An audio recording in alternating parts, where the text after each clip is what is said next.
All right, y'all. ¿Cómo están? I hope you're doing well. We had to switch some things around last minute. It is bright as hell. It is bright as hell. I'm not used to it, but I literally forgot to turn on this main light last minute. So I couldn't get that ambiance. Is that how you say it? I couldn't get it down. But I don't mind it. I hope you don't as well. I hope it looks good on the live stream. Mira, I ain't got a lot of money. And I'm not asking you for money. And as long as I'm just sharing my opinion, I never will ask you for money. So the setup is pretty cheap. We do what we can. But I do want to invest in it. I want to make sure it looks good. The quality sounds well, whatever. You see a lot of these other shows and it's the same. They're so rich. They get so money. They get so money. They get so much money. This is a good time to mention I have not had coffee all day today. I usually run off 6, 5, 4 hours of sleep. For the longest, I tried to, abstain from coffee as a necessity. Some might say addiction, but not I. And yeah, now I really need it. I've been craving it, but we powered through. Didn't have time to buy any, make any. Shit, I didn't even smell any coffee today. But we're moving forward. It is what it is. This motivates me. This gets me excited. I don't understand how these bastards ask you for money for doing this. This is a great hobby. This is a great time. I enjoy it. I hope you're enjoying it. It keeps me on my toes. It forces me to stay on top of things. And sometimes I'll miss certain stuff. And I think that's a big reason why I ended up switching things today. I ended up switching things. Maybe some of y'all saw the original thumbnail, the original title. I only switched it up a bit. Well, yeah, half of it at least. But we'll move forward. And I'll make an independent video on what it means to oppose fascism in the age of democratic genocide. But I felt that it needed a little bit more. I needed more work on it. And I really want to focus on this debate. I didn't want to double up on Mehdi Hasan. But wow, the way that liberals glorify somebody who has been called out by, in my opinion, the leading voice in Gaza as they pass away, Rafat. So we're going to go over that. But first, I want to go over the hypocrisy of Alejandro Ocasio-Cortez. Yeah. Okay. Kamala Harris. And that's a trip because I had this pulled up. We'll pull it up again. Where are we at? All right. Okay. Listen, I oppose the death penalty. I don't think the state should have that type of power. Just flat out. I don't believe the state should have that type of power. And that's why I oppose it. I oppose it for that reason alone. However, I understand there's going to be a need for transition when we say,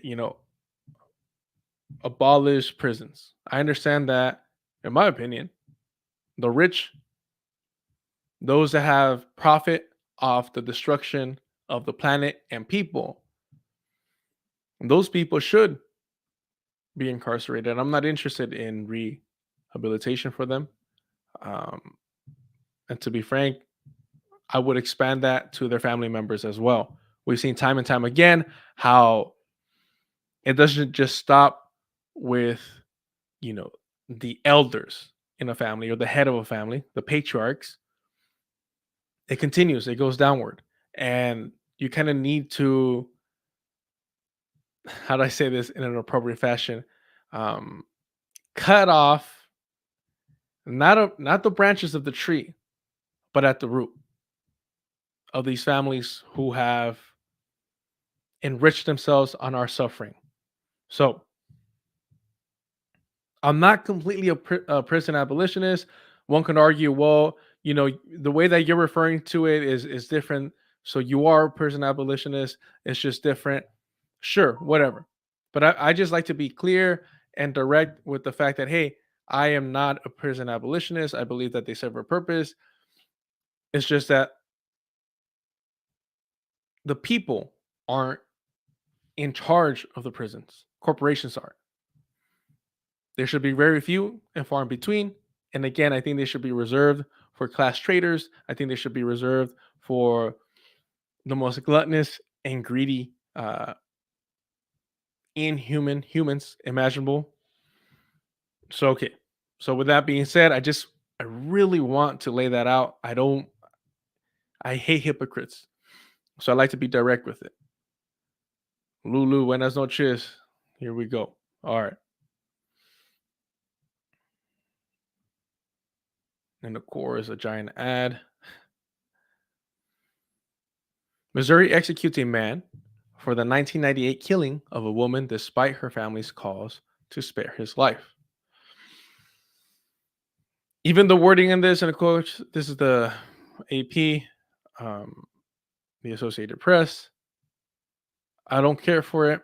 The fact that, okay, I dig the sign, but what about the man whose life is actually on the line here?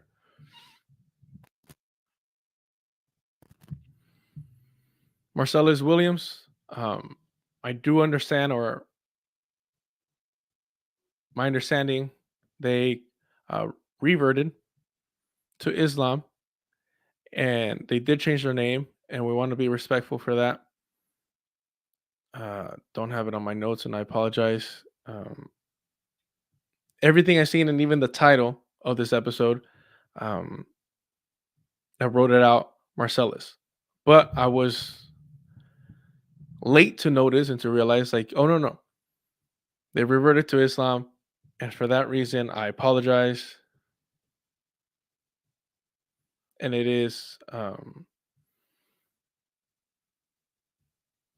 Khalifa. That's KHALIIFAH.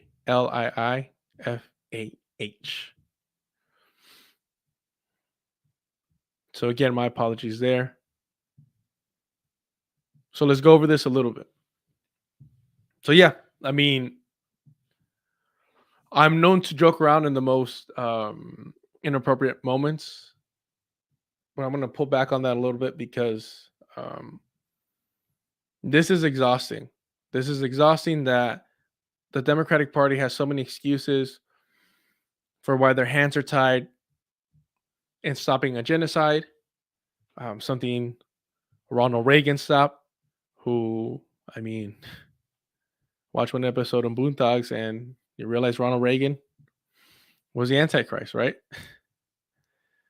But when it's, and we're going to see the hypocrisy of Alejandro Ocasio-Cortez and the silence of Kamala Harris to highlight how even when we have these brown faces in high places, it's irrelevant.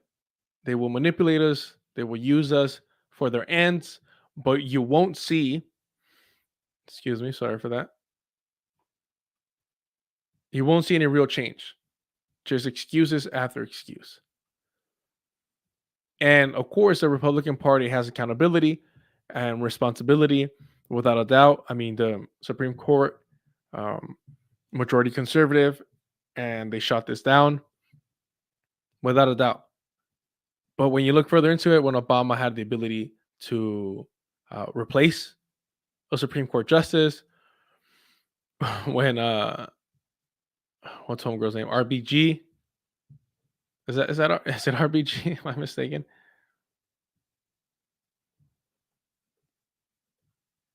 Yes, Ruth Bader Ginsburg.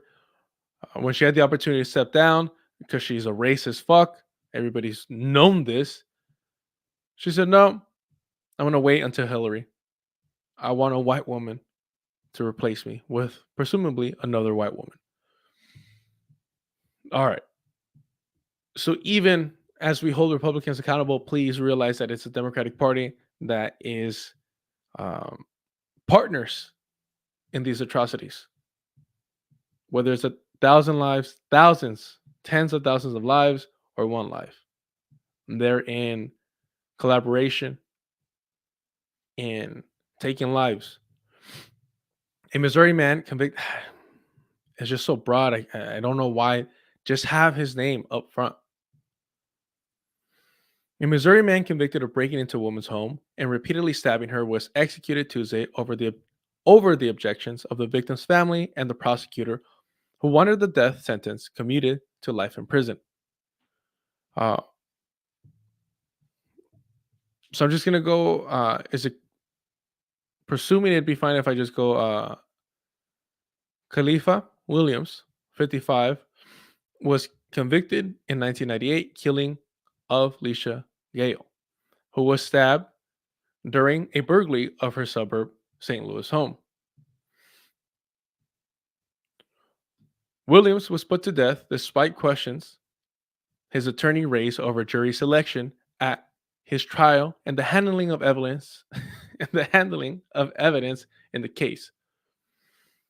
His clemency petition focused heavily on how Gale's relatives wanted Williams' sentence commuted to life without the possibility of parole. Quote, the family defines closure as Khalifa being allowed to live, the petition stated. Khalifa's execution is not necessary. Which, if we could just take a moment, and I'm not a kind individual, I'm not a kind soul. It takes a lot of effort and hard work for me to demonstrate that side of my humanity, or at least I think it does.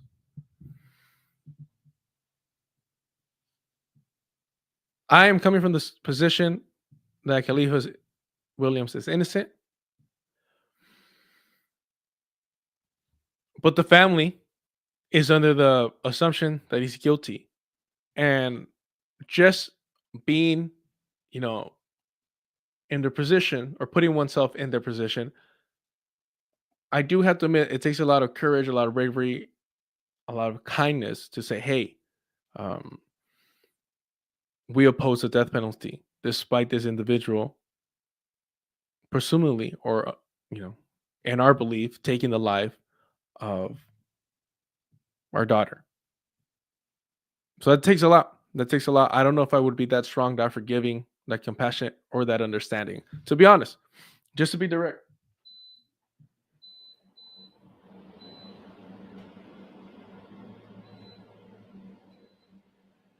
All right.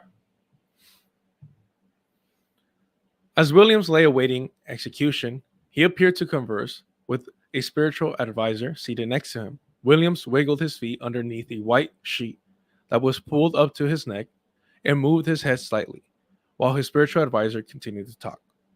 Then Williams' chest heaved about half a dozen times, and he showed no further movement. Williams' son, an attorney, watched from another room. No one was present on behalf of the victim's family, which, from my understanding, that is common, but it isn't common that they so vocally oppose the death penalty, especially when we're talking about a red state.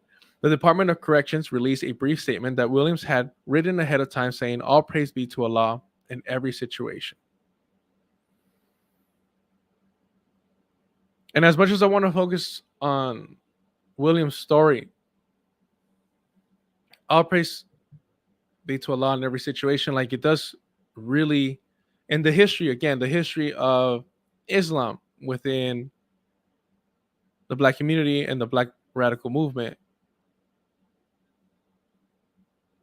and how the FBI of the United States went out of the way to manipulate and vilify those individuals, and how prevalent Islamophobia is in the Western world.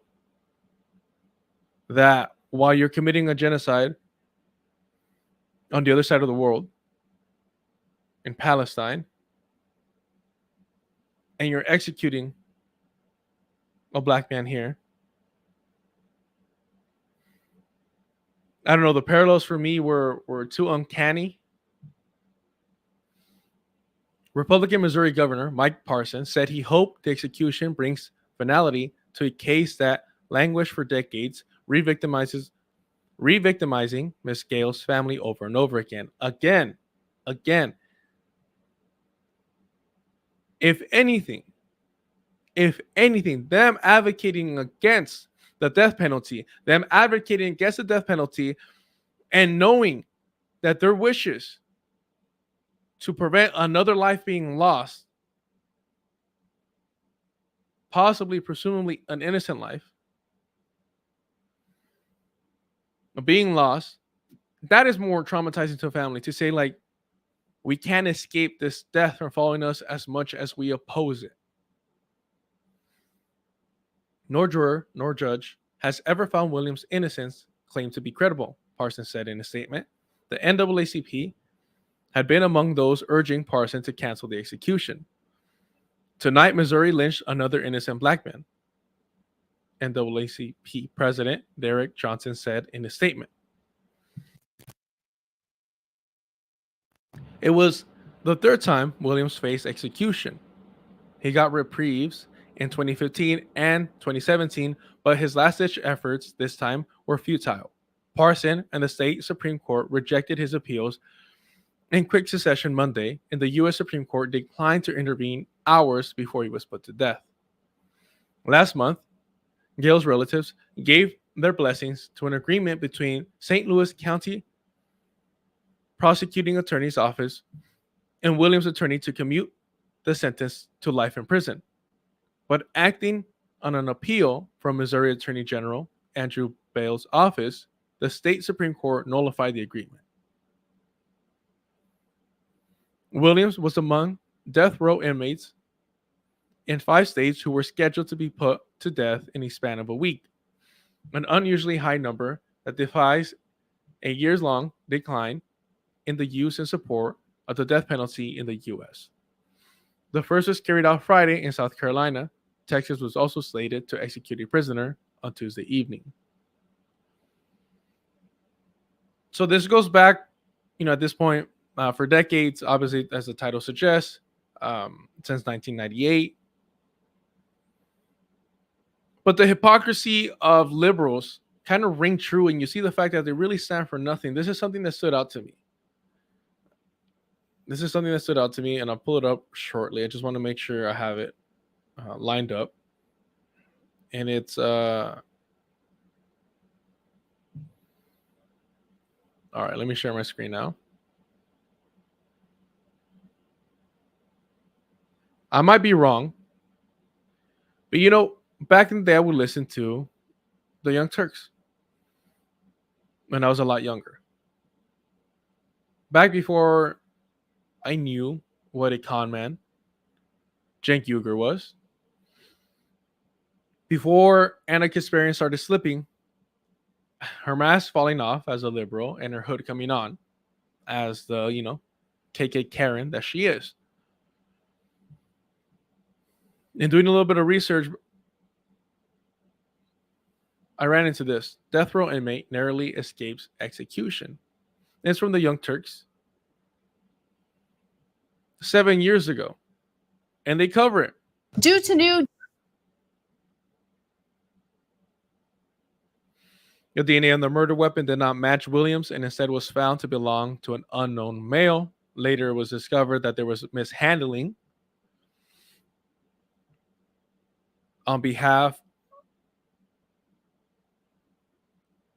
of the prosecution. But yeah, a sentence of death is the ultimate permanent punishment. To carry out the death penalty, the people of Missouri must have confidence in the judgment of guilt, and they did not. There's too many questions raised. One of the most obvious things is that they got rid of one of the jurors because the prosecutors thought that he looked too much. That he looked too much like Khalifa Williams. In other words, he was just probably a black male. But yeah, so 7 years ago, the Young Turks covers it. But if they would have covered it recently, it would have popped up. It would have popped up. But we've seen the rightward turn of the liberal media class, in my opinion, spearheaded by the Young Turks, going from the home of progressives to the home of the mainstream progressives. We've seen that Anna Kasparian now all of a sudden goes from co-hosting a show with Michael Brooks, our white savior saint, on Jacobin, to now saying that she is politically homeless because she's afraid to be called racist, or she's afraid to speak around black and brown people because she might get called racist. 7 years is not a long time. It's a good amount of time, but it's not a long time. But from my understanding, and I searched even on their Twitter feed, and I couldn't find anything relating to this. If they covered it 7 years ago, why wouldn't they cover it now?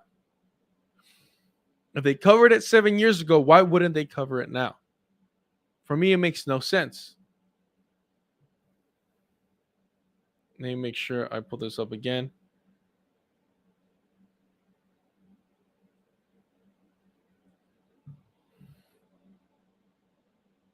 And you'll find this. Or is it, I misspelled Cenk Uygur. Pretty sure I did that.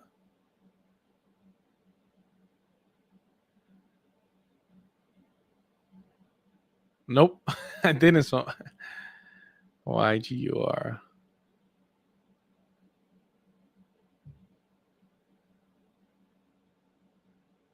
And then I had this pulled up. He tweeted about it. The point being that he tweeted about it not too long. Well, at the time, 7 years ago, he tweeted about it. And yet he couldn't make the effort to mention it now. It's probably on my phone somewhere.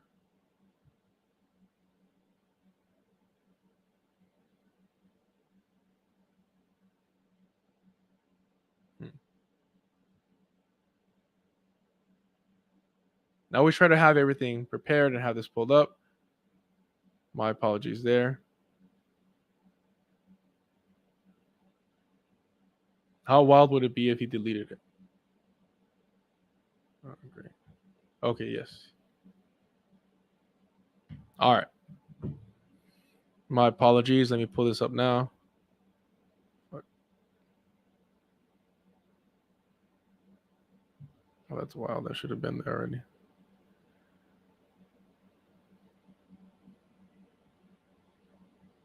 Okay.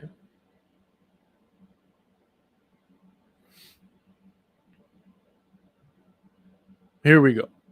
I'm telling you, I needed that coffee. I appreciate y'all being here, though. Please like and subscribe. I'm not trying to blow up. I'm not trying to get big. I'm just trying to be a nuisance to all these liberals. This is from 2017. Marcellus Williams, prosecutors, drew scrutiny in Ferguson police shooting. Link and everything provided. 2017. But again, the liberal class incapable of following up. Of course, Anna Kasparian, come on, let's be honest. She's probably happy celebrating at this point in her right-wing turn. All right.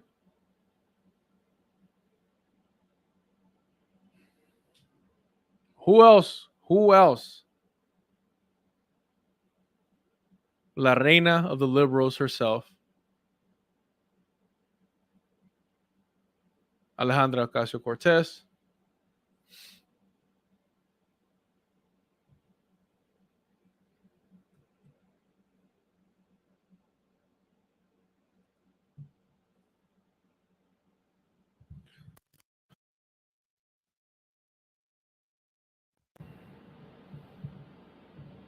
We must abolish the death penalty.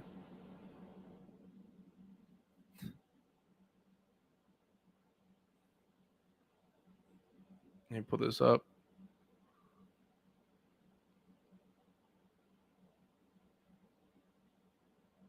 How sweet isn't that? Isn't that so sweet? All right, let's find out. I don't want to repost. I want to see the repost. Well, let's just go over this. You see it here. Waiting until after Marcellus Williams' execution to tweet this shows exactly who you are, a hollow, self-serving mouthpiece, more obsessed with looking moral than ever having the courage to take a real, meaningful stance. And again, you see it, and I appreciate this person here for stating that and so succinctly and just targeting what the issue is. We've seen her crying. We've seen her crying at the border, in those concentration camps, the ICE detention centers. We've seen her crying. And the moment that Joe Biden gets elected and Kamala Harris as a VP and becomes the border czar, whatever the fuck they're calling her, nothing from Alejandra Ocasio-Cortez. Nothing. Not a peep. She waits until after Khalifa Williams is murdered by the state for her to speak up. We must abolish the death penalty. And that's it. No context. Just to flex for those people that are in the know, to be like, oh, she's still speaking for us. Oh, she's still speaking for us. His name was Marcellus Khalifa Williams, and you waited till they murdered him to tweet this. Shame. And nothing represents AOC's career, her ambition, her solidarity, her alliance, who she is to her core as a person than this. Well, remember, we've been over this. Liberals want to give her credit. Oh, she said genocide. No. This is after dodging the word genocide in an interview, after getting chased down by anti-genocide Palestinian allies, her lying to them, saying she did say genocide when she didn't. We've been over the interview. We've been over the video. And it wasn't until she got the green light from Joe Biden and Kamala Harris that she finally said genocide. Not a second before that. Not a second before that. And immediately after the execution by the state of Khalifa Williams, then she speaks up. Then she speaks up. This is who she is. And look at this.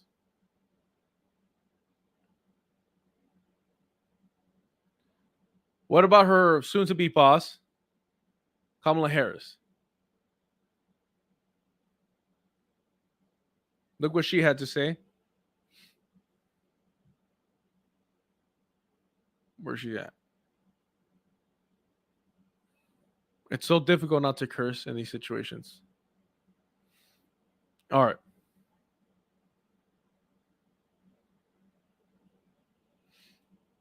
In 2019, this is what Kamala Harris had to say.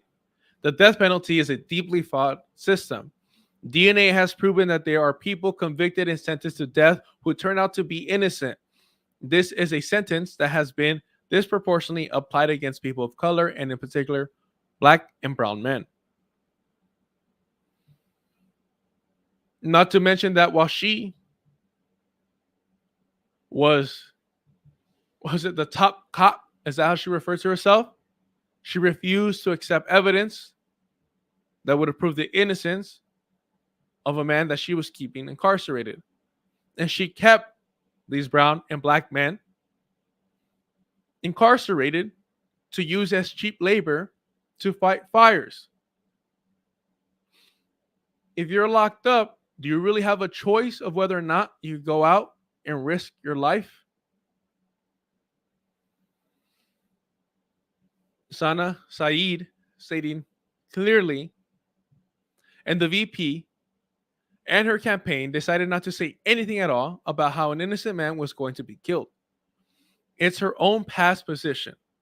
Place your bets now as to whether or not the campaign is going to release his statement after he was murdered by the state of Missouri. Brianna Joy Gray, for all my criticisms of her, even stated she doesn't have to pretend anymore. She's not running against anybody to her left. In this case, mentioning the Zionist Bernie Sanders.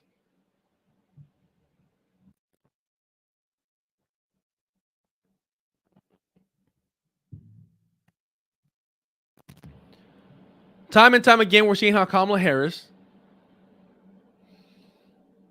reneges, walks back her positions.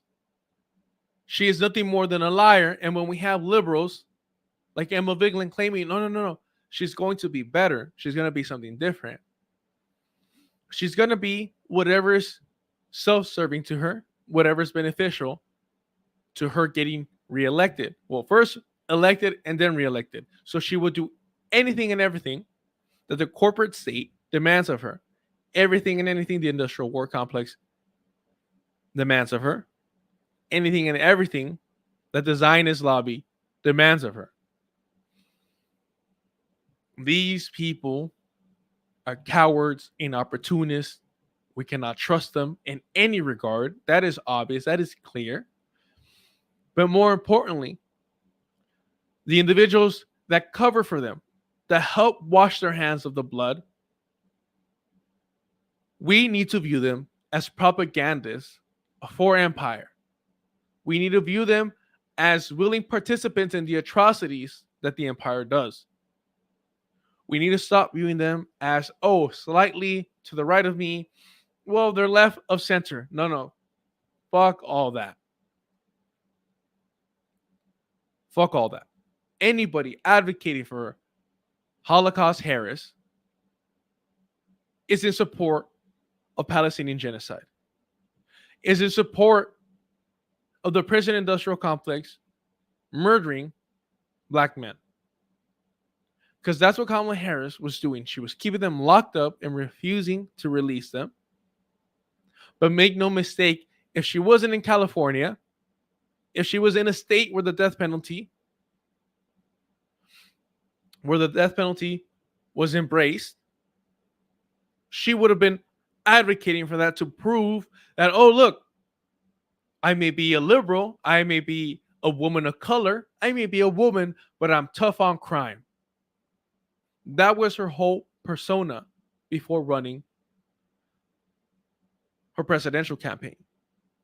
That was her whole persona, the top cop, and she would laugh it off. Again, when Republicans were crying about her laugh, I didn't care. It wasn't until you realize that she's laughing at us for even remotely beginning to believe her lies. That's why she's laughing so much. Because she knows she could laugh in your face. And that there will be liberals advocating for her.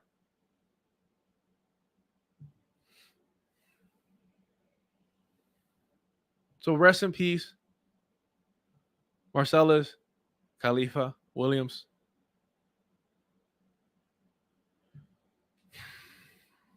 I don't know what, like, always people, find a silver lining, find this and that. How would this, agitate, motivate, organize us? This and it's like over 200 people have been exonerated on death row. There being evidence resurfacing that they're not guilty of the crimes that they were sentenced to death row for.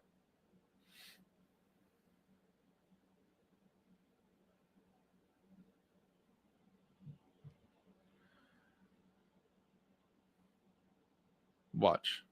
Let me pull this up next.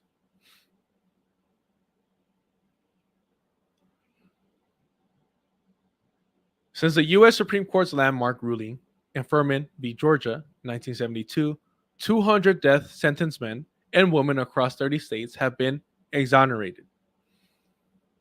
Analysis from the Death Penalty Information Center reveals these individuals have collectively spent 2,621 years in harsh prison conditions for crimes they did not commit.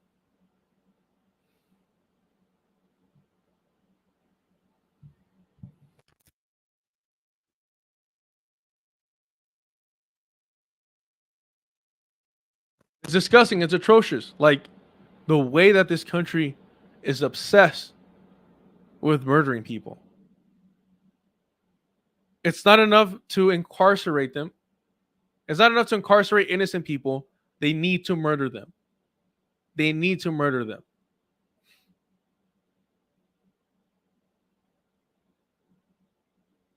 On average, death row exonerees spent 13 years under the sentence of death before their exonerations, with some individuals spending more than 40 years fighting to prove their innocence. 65% of exonerees are people of color, and of them, 54% are black, highlighting systemic racial disparities. Florida has the highest number of death row. Is anybody fucking surprised? Florida has the highest number of death row exonerations of any state, 30, followed by Illinois, 22, and Texas, 18. The Death Penalty Information Center has collected and documented the case. The Death Penalty Information Center has collected and documented the case details of these 200 exonerations. Larry Roberts, pictured. He's the one to the right, I'm assuming right here. Larry Roberts, the 200th exoneree, was wrongfully convicted in 1983 for the murder of a fellow prisoner and prison guard at California Medical Center in Vacaville, California. The only witnesses to these stabbings were fellow prisoners who testified against Roberts. He was sentenced to death for both killings. After 41 years, the California Attorney General's office has now agreed with the U.S. District Judge who granted Mr. Roberts a new trial and has said it will not retry him.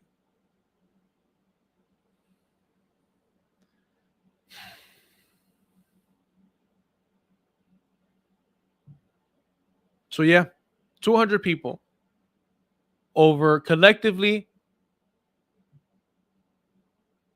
2,621 years. And it's not like we have amazing fucking prisons. We have atrocious, barbaric prisons. I don't know if I should have done this one at the end.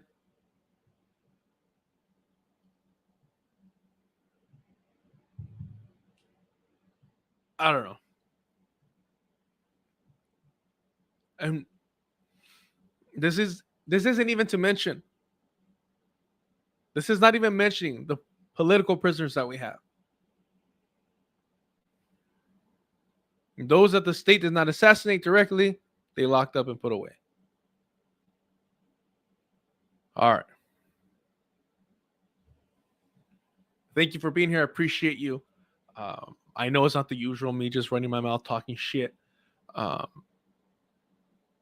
I try to bring every show, every stream, what have you. But the hypocrisy of the liberal class is never ceases to amaze me. Why even tweet that out? From my understanding, under Kamala Harris Instagram, Marcellus Khalifa Williams' name was like banned. Like you couldn't even type it out. You couldn't comment with it. That wasn't by accident. But why go out of your way? And again, Kamala proving once again how she'll flip-flop and change positions depending on what she needs. What she'll never need is, the support of Palestinian, Muslim, and Arab people. She'll never care for that because she has a Zionist lobby. So don't believe these liberal supporters, these liberal genocide deniers. When you try to whitewash Kamala's responsibilities, you are a genocide denier. Don't believe them. When they say, oh, well, her constituents are against it, oppose it, so eventually there's more likely of a chance that she'll listen to us. Absolutely not. She knows who's funding her campaign. And yes, she might have had, an extraordinary amount of small dollar donations. She's not interested in that. That looks good for PR purposes. But this is, a lifelong politician in one regard or another, even in her young age. She already fell ass backwards into this position. She's going to try and stick the landing, do everything she can to maintain institutional power, to aid the most vile individuals the world has ever seen in order to get reelected. She does not want to be a one-term president as the first woman, the first black woman to get elected. But the fact that, all right, she didn't mention it. She completely silenced it out. We've seen how she flip-flopped once again. But the fact that Alejandro Ocasio-Cortez, AOC, had the audacity, the shamelessness to come out and after his death say, oh, abolish the death penalty, end the death penalty. Like, that's how little respect they have for the left because we're so unorganized. And that's how easy it is to manipulate centrists, liberals, progressives. That's enough for them. That is enough for them. They'll criticize. Some of them might criticize it, but that's enough. In a couple of years, they'll be like, well, she did speak out against the death penalty. Her timing was wrong, but she spoke out against it. Oh, well, what could she do? What could she do? Oh, you should have voted for Hillary. More of you should have voted for Hillary. And it's like, there's never accountability. There's never accountability for the Democratic Party, especially not for their women, especially not for their people of color. And God forbid if she's a woman of color.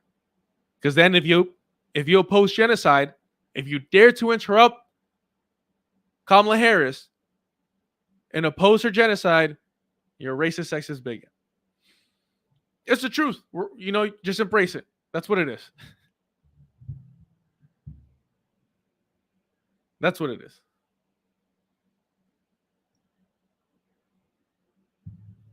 If you're new here, I appreciate you being here. I'm never going to ask you for a penny for flapping my gums. I'm not trying to make this a career. I'm not trying to live off the working class the way all these now petty bourgeois streamers, they got merch. They lowball their producers. They con their viewers. That's not what I'm here for. I only want you to subscribe. I only want you to subscribe and leave a comment, like, and share this so I could talk shit to Sam Cedar in his face one day, so I could call out the Vanguard for being Zionist propagandists, RBN for doing Jimmy Dore's chores, what have you, every single one of them. I want to call out in their face. Because at one point or another, I listened to them because I thought, I'm like, all right, let me give this a shot. It might be genuine. And every single time they disappoint because they're interested in clout and making money. And they're all fucking opportunists in one way or another. If they're asking you for money, they're opportunists. Do it for the love of the fucking game. I love to fucking hate these bastards. That's what I'm here for. And if I can help you realize just a little bit something you hadn't in it, or if you could let me know something I missed, that's all I want to do. All right.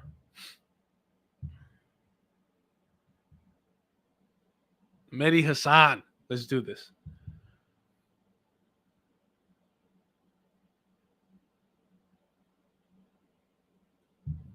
The tail. I can admit something.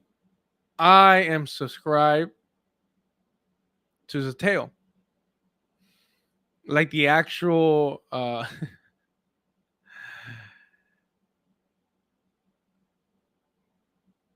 the actual website, I'm subscribed to it. Because I wanted to see that full interview with Jill Stein.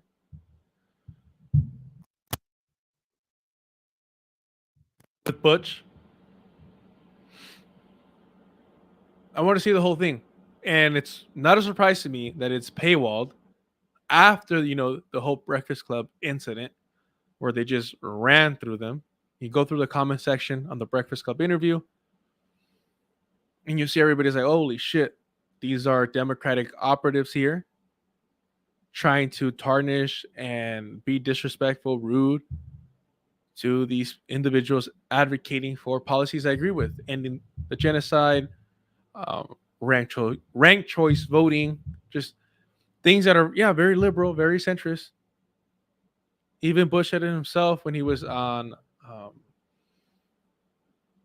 what is Mark Lamont's Hill YouTube channel, like not after hours, uh night school. It's night school. He said himself, he's like, some people might be upset, especially in the Green Party, for me saying this, but the Green Party is a centrist party. They're not radical in any regard. But when you compare them to the Democratic Party, you see that they come off as radical, especially as a Democratic Party. Thank you, PlayStation. And yeah, night school. I have, I've been on a couple live streams. I've jumped on there a couple times, and Mark Lamont Hill is too intelligent, for a lot. I don't know, for like being so soft on some of his guests. I don't know what it is. I think maybe he's just a great host, a great individual, probably just trying to push back a little, but nothing too crazy. But at the same time, like, I feel like Mark Lamont Hill is or at least of what I know of him, is like the honest Mehdi Hasan. Like what liberals think Mehdi Hasan is, Mark Lamont actually is. Like he actually has integrity. But he's just too nice to some of the guests.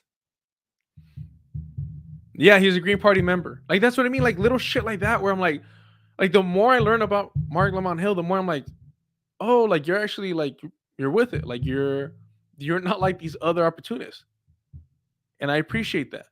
I mean, he got fired right from as a CNN contributor for saying from the river to the sea, and kind of half-assed walked it back, which that was disappointing, especially after like you got fired, like move on. They don't want to be like Sam Cedar begging for your MSNBC correspondent contributor job, I should say. It's just really pathetic to beg for a job like that in mainstream media. I find it beneath anyone with integrity. I was gonna say like a machista as a man to beg for an MSNBC contract is, like, I mean, I do feel that way, but just generally speaking, where's your integrity? Where is it at? But for the most part, other than that, like small critique, Mark Lamont Hill, everything I've seen of him, he's a little too nice sometimes, but is legitimate.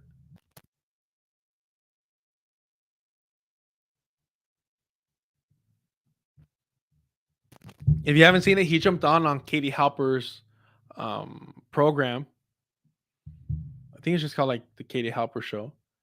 Brianna Joy Gray had just been fired from the Hill Rising, and Mark Lamont Hill jumped to join them, and it was it was dope. They were talking about going to the unemployment line. Like, there's a lot of fun moments like that. All right, Mehdi Hasan. If you're gonna watch the entirety of this debate, please go to Open to Debate. Go to this channel and watch it here. I don't know who funds them. I don't know their background. I think this might be the first time I see them. But the reason why I'm telling you to go watch it here is the only reason Mehdi Hasan is doing this debate. Because he posted this on Sateo. His new media platform, whatever the fuck. Like, these fuckers can't just start streaming and anyways, whatever. But this is the only reason, so please don't give him any views. There's a reason why he paywalled the interview with the Green Party and only posted that 2-minute clip, was to vilify them. Even though, again, we went over it, the first 16 seconds that Jill Stein answers his question And like the scumbag that he is, the attack dog for the liberals, he continues to speak to her, to them, to both of them, as if she didn't answer the question in order to try and confuse the audience. And of course, all the liberals celebrating this performance of Mehdi Hasan were just astonished at the way that he was able to catch Jill Stein,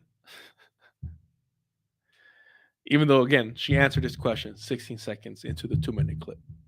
All right, so yeah, I just, for clarity's sakes, I am a contributor to Zateo, $8 for the month. I'm gonna cancel it. I watched the entirety of that hour-long interview with the Green Party, and yeah, Mehdi Hasan is still the scumbag that he's always been. All right, let's watch this.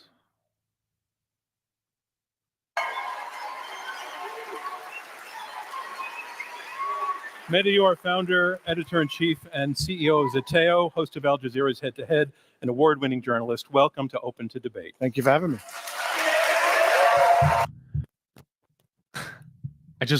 I know that there's probably more people involved in Zateo, but the fact that he's all those titles, it's like, bro, like, it could have just been you doing your own thing. Like Glenn Greenwald, just start your own fucking YouTube channel. But this guy, these individuals, these, liberals with status, they're used to a paycheck of a certain amount with a certain amount of zeros.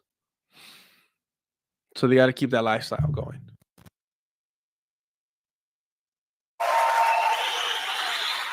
And gentlemen, thanks each of you for being here tonight. Let's start it with a handshake, and then we can begin the debate. Glad to take this. Yo, the performative bullshit. I'm not shaking his hand. Again, I don't like to say much about what I do off of stream because I don't want to contribute to the parasocial bullshit. Let me say this. I once again ran into Kevin De Leon. If you don't know who he is, KDL, he was one of the 3 Mexican American, Chicano, whatever you want to call him, city councilmen who were caught in a leak audio conversation saying racist shit against another city councilman's black child, calling him a changuito, calling him a monkey, and mocking him. The other 2 resigned after the audio was leaked. Kevin De Leon thinks that people will forget, that he could appeal to the anti-blackness within the brown community, and that it'll be water over the bridge. This racist decided to, as he was leaving the area I was at, to cross my path, and I let him know. I'm like, excuse me, right? When he comes up to me, he puts his hand on my shoulder and he, stands his arm, like the typical politician thing, the typical politician move. I don't shake his hand. I put my arm on his shoulder. And then we have a pleasant conversation. I'll leave it at that. Because I'm not trying to hype myself up. Anyone and everyone should treat a racist, a politician, a racist in office, in an intelligent manner, but also be direct and let them know what you think. Look at them in the eye and call them a fucking racist. But I refuse to shake his hand. And this is just a city council member. That's all he is. Mehdi Hasan is debating a fucking full-on Zionist, like an Israeli fucking Zionist. Like this guy was wiping Benjamin Netanyahu's ass. And he shakes his fucking hand because it's all performative. It's, hey, shake his hand, let's make some fucking money. Let's get some fucking views. So let's just be clear and honest about that. This offline. Thank you. Thank you. Fucking coward. Right off the bat, Mehdi. If I could find it here, because this motherfucker speaks for a minute. Your time is up. What does October? I'm sorry, your time is up. He's Thank trying you. to continue this. He's gonna do this. He's be so Ready? annoying. The respectability politics in this debate is nauseating.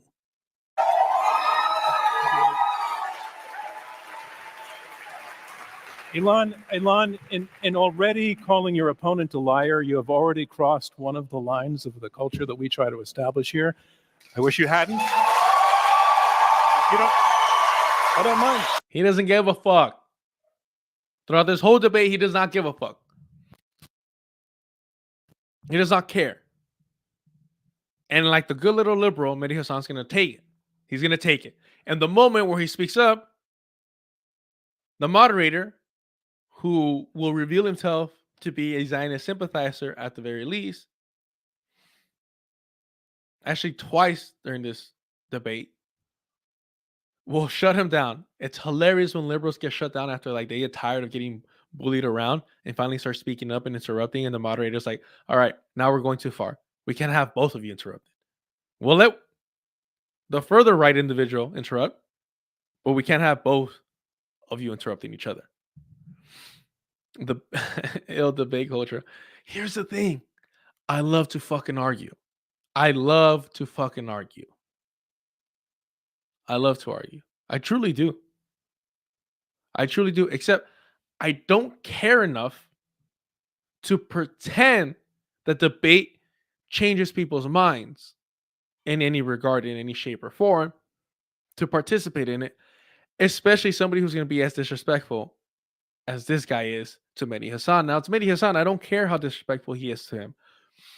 But I was like, damn, homie, like if you're being that disrespectful to me, I'm not only not shaking your hand, but the debate's ending early because I'm not interested in pretending. I'm not interested in pretending. I'm too fucking old to pretend. And Mehdi Hasan's at least 15 years older than me. At least 15 years older than me. Let's look that up because I'm competitive like that. How much older is, how many? He's 45 years old. Damn, I was on the button. He's 15 years older than me. All right. Well, I need to hurry up and start selling out to reach Mehdi Hasan. So I have my notes on the second half is where we're going to be focusing on, but I'm pretty sure in the beginning, at the very start, Mehdi Hasan condemns, disavows Palestinian resistance forces. It's fine. It's fine. It's fine. I can do it. You don't need to do that to make your case, please. Mehdi Hasan, you are answering no in answer to the question: were Israel's actions in the Gaza war justified? And I forgot to mention this. How fucking disgusting to agree.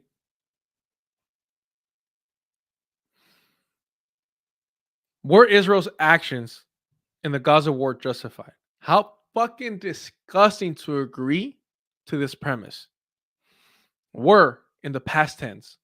You're either already normalizing what Israel has done, what Israel is doing by phrasing it as something that they've already done, meaning the forgiveness process, the looking for justice retroactively. You're normalizing that process before it's even a reality, because it's ongoing. It should be, are Israel's actions in the genocide against Palestinians justified? And if they're unwilling to have that debate worded in that manner, why is it that you're willing to have the debate worded in this manner? Again, because he's doing this to push the tail. He's doing this to push the tail. All right, so, ladies and gentlemen, the question, were they justified? Were the actions justified? And it would be great if you didn't feel the need to respond to the personal attack. Immediately interrupts him, checking him, hey, don't. Only the white people are only allowed to be barbarians. We'll decide when we get there, John. Were they justified? No, obviously not. Of course not. October the 7th, I think we can all agree, was a crime, a war crime, right? We can all agree on that. And taking hostages. How many seconds, not minutes, how many seconds into Mehdi Hasan speaking before he went out of his way to condemn Hamas? How many seconds without anyone asking Mehdi Hasan did it take him to condemn Hamas? I'm not going to count them. Less than a fucking minute, that's for sure. Include the interruption by the moderator. It still has to be less than a minute. In less than 60 seconds, Mehdi Hasan went out of his way. In less than 60 seconds, Mehdi Hasan went out of his way to willingly condemn Hamas, the Palestinian resistance forces. You see why? You see why he's nothing more than a liberal Zionist? If you do not support armed resistance against settler colonialism, you are in support of settler colonialism. Again, if you do not support and advocate for armed resistance against settler colonialism, then you support the continued existence of settler colonialism, because there is no other way to defeat it.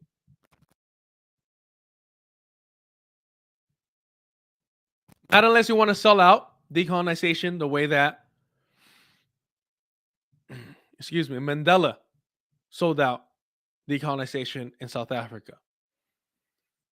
Noise Core Mahia took his first step and fell flat on his face. Literally fucking learning how to walk, baby's first steps. That is, thank you for that. Thank you for that, because it's literally that, like, you just bah.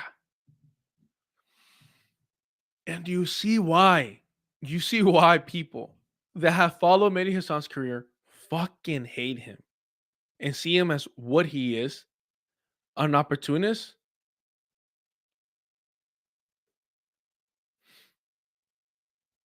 Look, and I'll pull this up.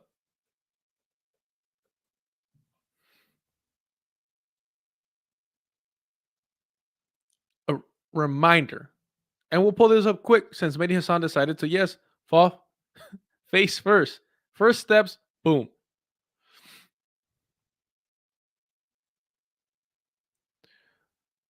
Real fact. Mehdi Hasan is not a friend of Palestine or the voice of the voiceless.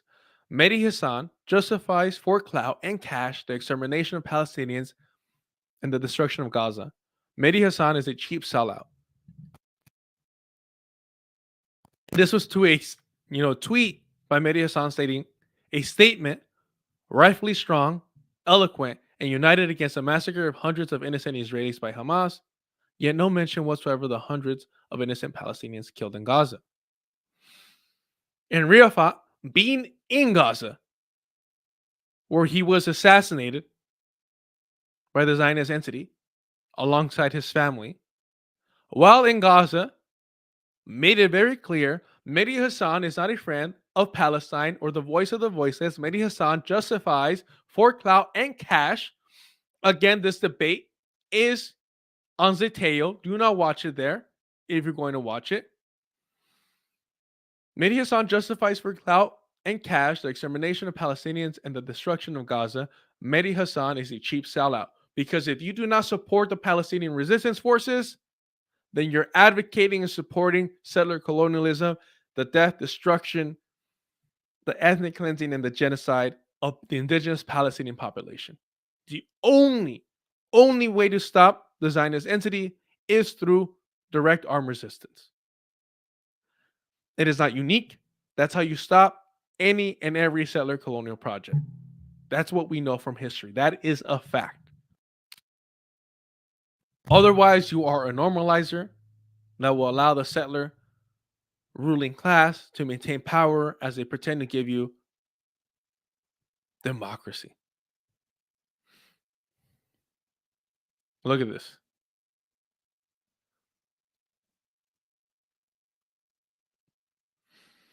Whatever views of Hamas, Fatah, Gaza, etc., if you are a self-proclaimed supporter of Palestinians and you are attacking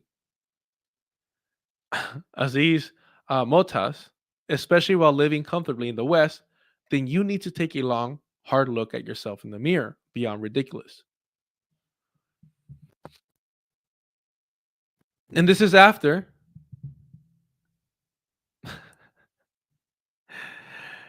this comment here stating, Motas recently posted this, and the majority of the comments, mostly from Hamas supporters, accuse him of treachery and being an agent for the Palestinian Authority. It's noteworthy that Motas, as evident, never explicitly mentioned Hamas, yet they recognize themselves as the implied target because they are well aware that Hamas has prioritized its own interests over the lives of Gazans. And the tweet is, if the death and hunger of his people do not make any difference to him, he does not need to make any difference to us. Cursed be everyone who traffic in our blood, burn our hearts and homes, and ruin our lives. Being a good little propagandist for the Palestinian Authority and vilifying those actually pursuing liberation from the Zionist entity. And of course, Mehdi Hasan goes out of his way to add to the attack against the Palestinian resistance forces, as well as legitimize individuals very clearly working for the Palestinian Authority.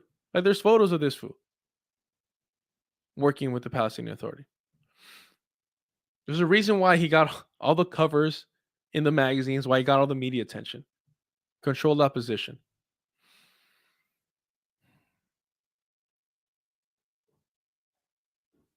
There's one more here. This one. Real fat, you are so fucking great. And I feel so I just feel very unfortunate for having discovered him and his work so close to his death. Yeah, there is, and maybe I'm alone in this. I hope I'm not, because when you first read works of somebody who is very clearly not just intelligent, but speaking from the heart, that type of power in the way that they write, in the way that they speak, in the way that they communicate, right? It's automatically for me like awe-inspiring. And I'm like, holy shit, like I want to learn more about you. And I want to see you, I want to see what path you take and how you grow, because I know that there's things that I can learn from you and become a better person myself, at the very least a better communicator. At the very least, better at speaking from my heart. Which is, so rare these days, and we're taught to ignore that voice, to avoid and neglect and ignore the truth that is within us, because it's frightening, right? It's frightening. The truth that we have, that we carry with us, is frightening because it tells us how we're messing up. It tells us when we're wrong, when we're being cruel, when we're being unkind, when we're not being fair, when we're not being considerate to others. It tells us. And it usually adds to our anger. That guilt adds to our anger because it's like, fuck, like I fucked up. And it takes a lot to kind of even forgive yourself and to admit that you fucked up. That takes a lot. But just even the brief, works and interviews that Rifat that I've seen, it was so fucking evident that like this individual like was just um so fucking raw. And that's for me, that's like one of the most admirable things you can be. Add to the fact that he was so fucking correct. So yeah, fuck Mehdi Hasan. Just replying to this tweet here from Mehdi Hasan. There are bad faith actors on all sides of this conflict. Again, trying to do what all liberal Zionists do and equivocate the colonizing the colonizer. The colonizing the colonizer as if you could ever. They literally occupy different positions. You cannot compare them to each other. The colonized individual only finds themselves as a colonized individual because there is a colonizer. There would be no colonized without the colonizer. So how dare you say that there's bad faith actors on both sides unless you're trying to normalize the existence of colonizers. So yes, fuck Mehdi Hasan. All right. So again, let's see the face plant. Should we actually time it? Like, fuck it. Let's time it. Let's time it. From the interruption. Is it maybe 105? Right? We can all agree on that. And taking hostage. Oh shit, it's even worse. 102? I think we can all agree was a crime, a war crime. No, right? We can all. Goodness. We'll decide when we. All right. From the interruption.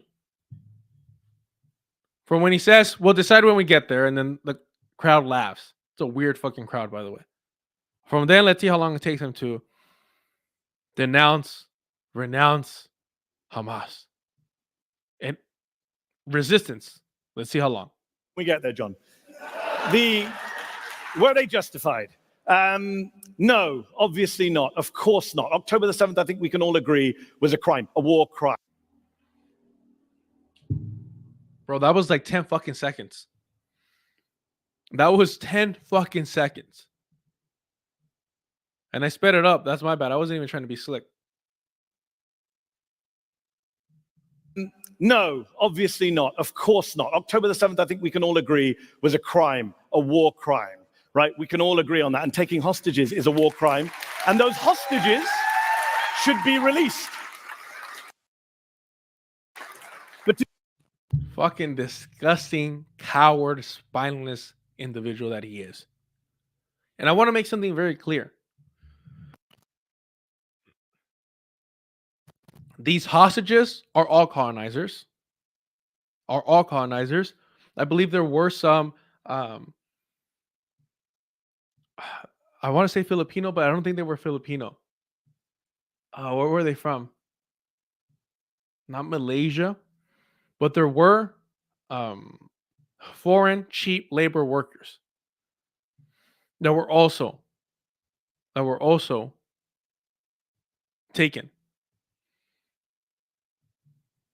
They were captured by the indigenous resistance forces to be used to liberate, in exchange, indigenous Palestinians being held captive by the Zionist entity.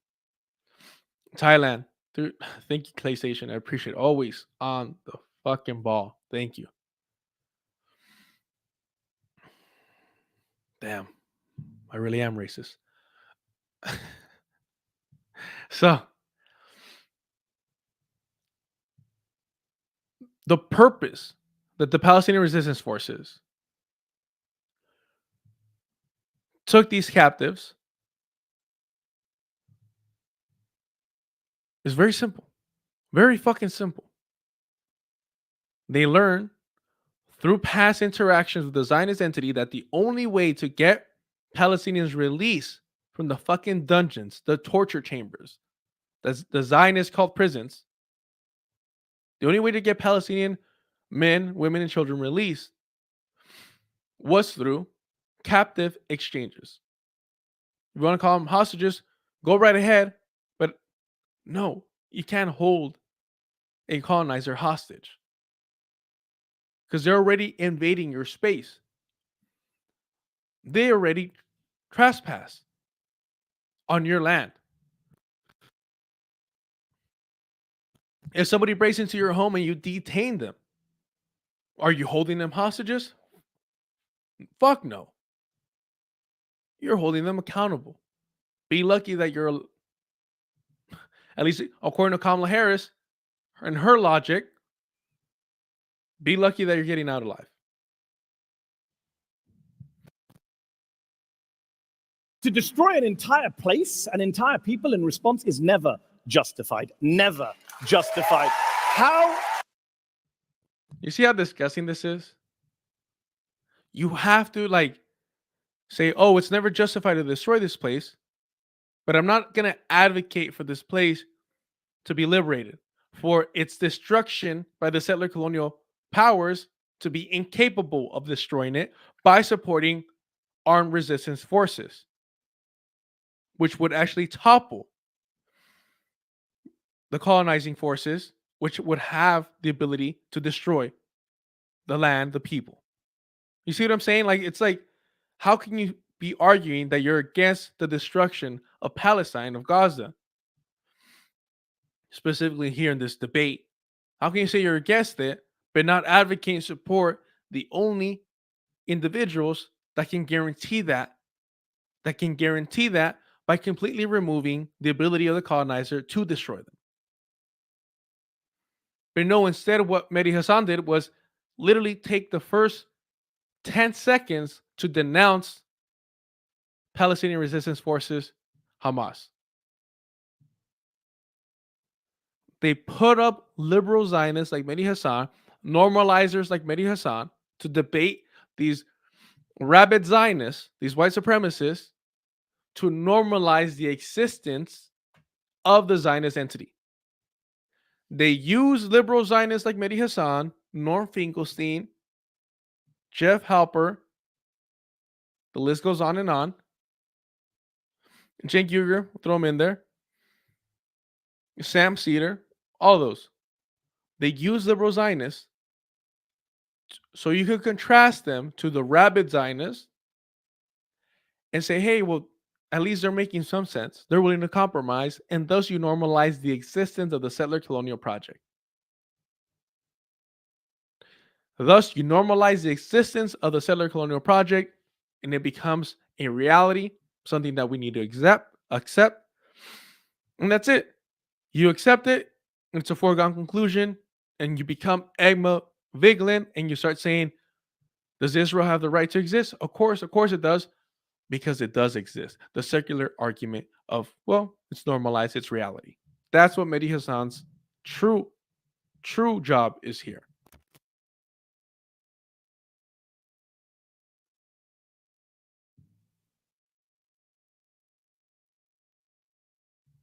All right, let's go to the timestamps. And like I said, we're going to jump ahead. It gets really fucking boring. Most of this is really boring. 29:30.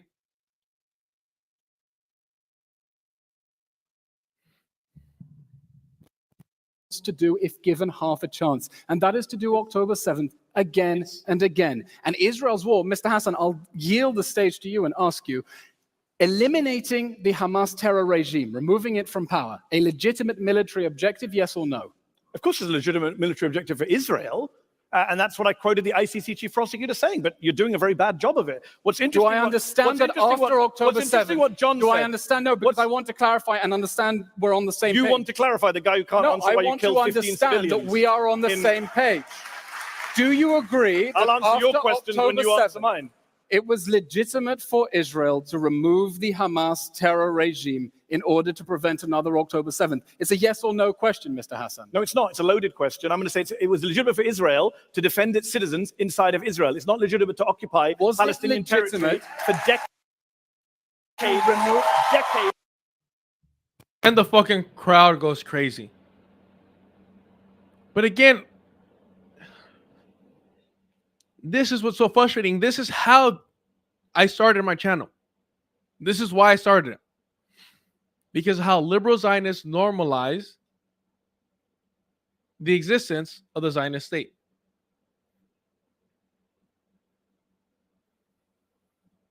Let me pull up.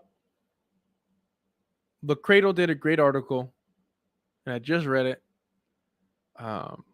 Perfect. Okay. I have it here. I'm going to need it shortly. But listen to what Mehdi Hasan says.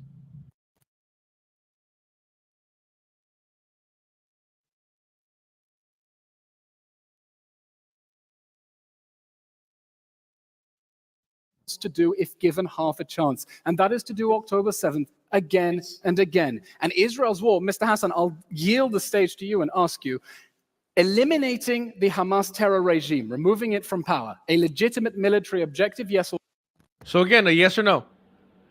For the Zionist entity to remove the resistance forces of Hamas, to eliminate them completely, is that legitimate? Yes or no? Mehdi answers yes. And he has a caveat for the Zionist entity. Which, all right, fair enough. Of course it would be. Of course it would be justified for the colonizer to remove any agitators, any resistance forces, anyone resisting from the indigenous population. Or no? Of course, there's a legitimate military objective for Israel, and that's what I quoted the ICC chief prosecutor saying, but you're doing a very bad... And they get a little tit for tat, but when he asks the second question, we see how Mehdi Hasan does not support the liberation of Palestinians. job of it. What's Do interesting? I understand that after October 7th? What John do said. I understand? No, because I want to clarify and understand we're on the same You page. want to clarify the guy who can't No, answer I why you want to killed 15 understand civilians. that we are on the same page. Do you agree that I'll answer your after questions October when you answer 7th, mine. it was legitimate for Israel to remove the Hamas terror regime in order to prevent another October 7th? It's a yes or no question, Mr. Again, the yes or no is, was it legitimate for the Zionist entity to exterminate, remove Palestinian resistance forces to prevent another October 7th? Meaning to prevent another direct blow to its settler colonial project, threaten its existence. Mr. Hasan. No, it's not. It's a loaded question. I'm going to say it was legitimate for Israel to defend its citizens inside of Israel. It's not legitimate. And here is the double speak from liberal Zionists and liberals in general. Oh, it's a loaded question. But Israel, the Zionist entity, has a right to defend its citizens, the settlers, within its borders. Well, then now you're justifying the existence of the Zionist entities even having borders, and you're legitimizing the settlers as citizens and not the invaders that they actually are. But then he goes on, oh, but not, you can't do anything against the areas that you occupied. Motherfucker, everything is occupied. Everything is occupied. Every fucking inch that the Zionist entity has control over is occupied. But again, the normalization by saying, oh, no. They can defend their citizens, settlers, within their borders. The colonial settler borders are somehow justified. They're able to commit atrocities against Palestinian resistance forces as long as it's within the borders that they've acquired through conquest, through ethnic cleansing, through genocide, through mass murder. Then it's okay for Mehdi Hasan. Then it's justified. Then it's all right. But if you go into the concentration camp, the open air prison, the reservations that the Zionist entity has set up for Palestinians, oh, then that's where Mehdi Hasan draws the line. Tell me, what happens when the Zionist entity starts to occupy the northern part of Gaza? What if it continues to encroach into the West Bank? What if it embraces those new areas at its borders? By Mehdi Hasan's logic, if Palestinian forces went into those areas on October 7th, 2025, Israel, the Zionist entity, would be justified in protecting its citizens, the settlers, according to Mehdi Hasan. Whatever atrocities they commit within those new acquired areas is justified through Mehdi Hasan's logic. Again, this is how liberals lure you into sleep lure you into normalizing and accepting the Zionist entity's legitimacy.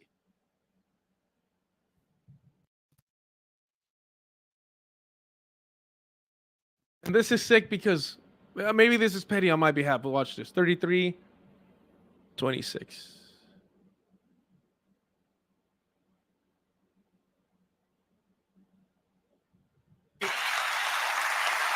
Number 3, I'm glad you had a bomb shelter to protect you, because the Al-Dos family in Gaza did not have a bomb shelter to protect them.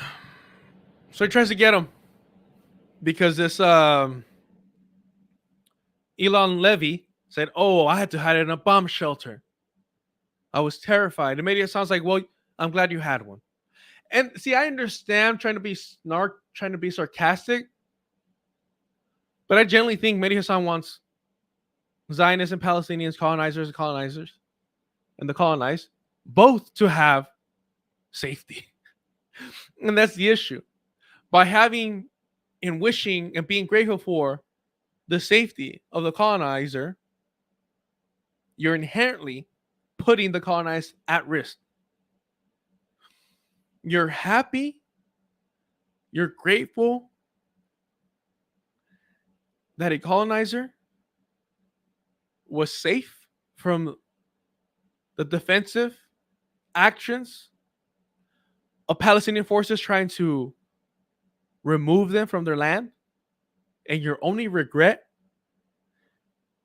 is that Palestinians didn't have bomb shelters from the colonizers that you're wishing and are grateful for them having bomb shelters. You see the contradiction here?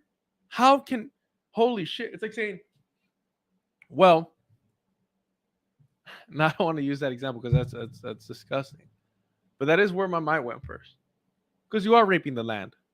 So, and there are rapes occurring. So, no, we'll go there. Fuck it, we'll go there. And my apologies to anybody who's uncomfortable with this, but the Zionist entity, the IOF, is committing rapes against Palestinians. By that logic, Mehdi Hasan would want Palestinians to have contraceptives as long as the Zionist entity has contraceptives. You get what I'm saying? Like, what is it? When you break it down to something more disgusting, you realize how illogical it is to say, "Oh, I'm glad that you, the colonizer, have some protection. I just wish that the colonized also had protection." No, we only want the colonized to be protected, to be safe, and to have the ability to defend themselves. And we want to remove that ability, that comfort, that safety, the capacity to commit harm from the colonizer, because that is the only way that you guarantee the security of the colonized. That is the only way that you guarantee the security of the colonized. The colonizer cannot have safety, cannot have comfort, cannot have the ability to harm anyone. Otherwise, they are a threat to the colonized. Otherwise, you're preventing the colonized from liberation. And it might seem like a cheap throwaway, but I truly believe that this bastard wants everyone to have a bomb shelter. The colonized and the colonizer, the Zionists and the Palestinians. Because he's a liberal and he's like, "Oh, well, I'm logical." The same way that he immediately said, "Oh, I oppose Palestinian resistance through Hamas." The same way that he's later going to say that he supports the warrants against both Benjamin Netanyahu and Hamas leadership. This is what I'm getting at. I'm not just reaching. And again, my apologies. I try to fucking behave. I try to just be able to communicate in the best possible way. But this shit enrages me. It's disgusting that liberals are applauding Mehdi Hasan coming out here and saying, "Oh, both sides." And immediately, seconds into his opening speech in this debate, oh, I condemn Hamas. And he'll continue to do this throughout. Meanwhile, liberals from Kyle Kalinske to the Vanguard to fucking the Majority Report are glorifying this motherfucker.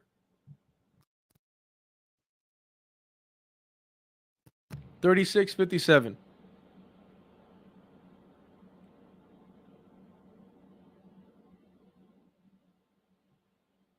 Let me ask you, we I got have a a little stunt going spare on there. hostage pin We have a here. little stunt If here. you want to show them you Got can, it. you're welcome to put Got it it. on your All right. platform. Flexing the hostage pin. All right, let's Using it as a tool, as a propaganda piece, the same way that all Zionists use the captured settlers as tools, as nothing more than prop pieces to meet their ends of colonizing the entirety of Palestine. go. So, Put it on. Show them you can. Show them you can. So- I am in Yeah, daily let's contact go. with the Can I hostage speak? families. I tell them I will do whatever it takes to help you get your kids home. Show them you care and stop trying to exploit the Okay, hostage okay. suffering. Elon, allow him to respond. You've got your bit of stagecraft. so let's Please take it. Let's be clear. Let's be clear. Let's be clear. You saw the very, very performative outrage there from Elon there. To be clear, don't you lecture me about hostages when your government has killed more hostages than it has rescued. That's on you. That's on Mr. you. Hasan, And that's that is on Hamas. That's for this. That is on Hamas. Let me answer this. Is I thinking- will- All right, all right, all right. I need to finish this point. I'm going to let you finish this point, and then we're moving on.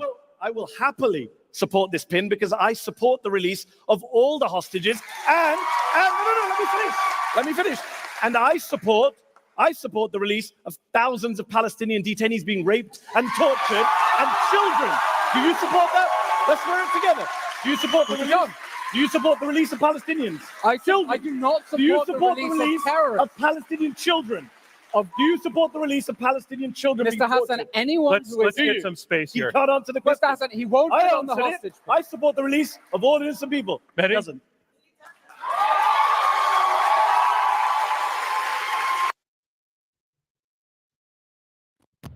And again, sometimes I feel like, what am I seeing that other people aren't seeing? Like, am I in the wrong? Let me know how wrong I am. Because here we have a crowd of people cheering Mehdi Hasan on, like if he said something revolutionary. When the longer he kept speaking, the more to the center he kept moving. The longer he kept speaking, the more to the center he kept moving. Did you hear him when he said, oh, no, yeah, I support the release of the Zionist hostages? Yeah, I'll put on the pin. But do you support the release of Palestinian hostages? He says, because I do. I want everybody free. Well, here's the issue. Again, Palestinian resistance forces, Hamas, captured settlers in order to exchange and guarantee the release of Palestinians held hostage by the Zionist entity. So because that's the only way historically, factually, that's the only way that the Zionist entity will release Palestinian hostages, through an exchange. That's the only way. That was one of the main objectives of Operation Alaska Flood. One of the main objectives. But yet, at seconds into his opening statement, Mehdi Hasan denounces the Palestinian resistance forces and their actions, despite the fact that one of the main reasons for their actions, for these operations, was to have Palestinian hostages released, because that is the only way guaranteed that the Zionist entity will release them, through an exchange. So if you truly supported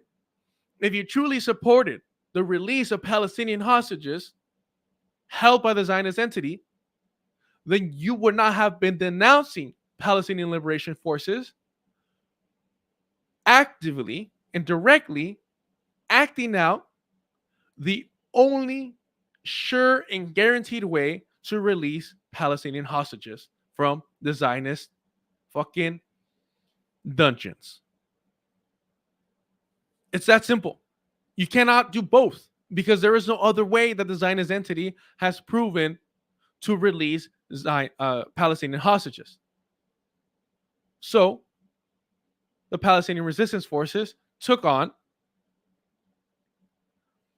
direct action by acquiring more settlers to exchange for the freedom of Palestinians. If it sounds like I went in a circular rant, I apologize for that, but I really don't understand how this bastard gets away with saying this. And notice how he goes from, Palestinian hostages, detainees, right? From hostages to detainees, and then to children. Like that. Boom, boom, boom. This is what normalizers do. This is what liberal Zionists do. They hype you up, and then they start pulling that shit immediately down. He literally ends up arguing just for the release of children. Not men, not women, just children.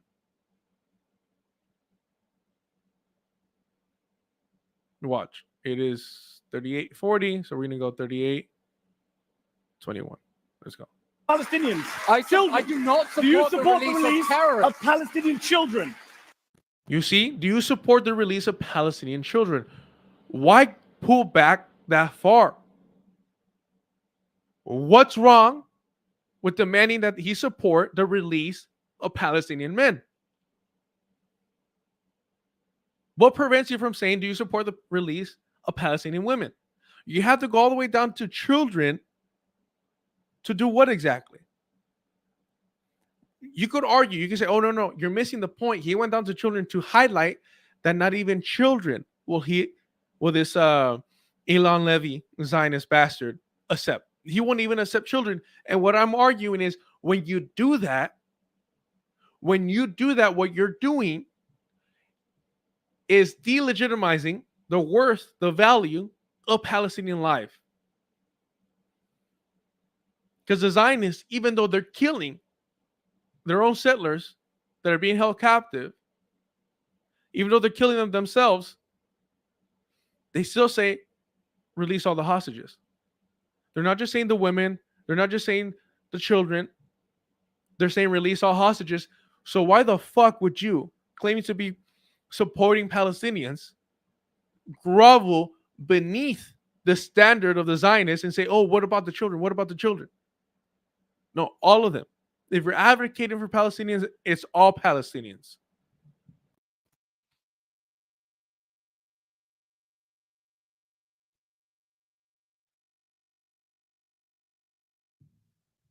Clay Station. They have to do doublespeak when talking to other settler colonizers because they currently live on stolen occupied land.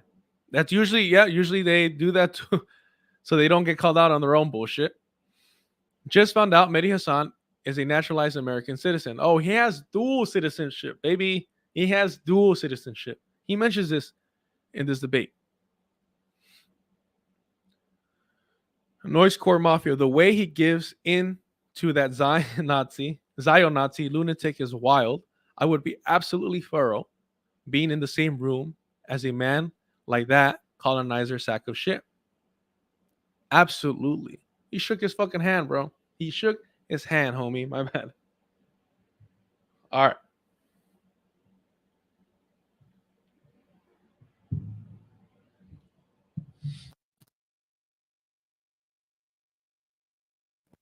Let's go 41-57.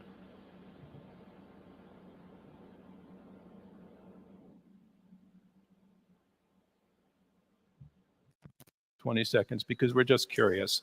Each of you came to this debate, and by your decision to... Oh, this fucking question. This self-glorifying question. I almost skipped over this because it's almost like completely irrelevant. It's so self-aggrandizing. It's like masturbatory. That's what it fucking is. And it's so frustrating, and it makes me hate, absolutely hate, not just the moderator, everything he fucking represents. His entire fucking lineage, his fucking children, his grandchildren, his great-grandchildren. I hate them all.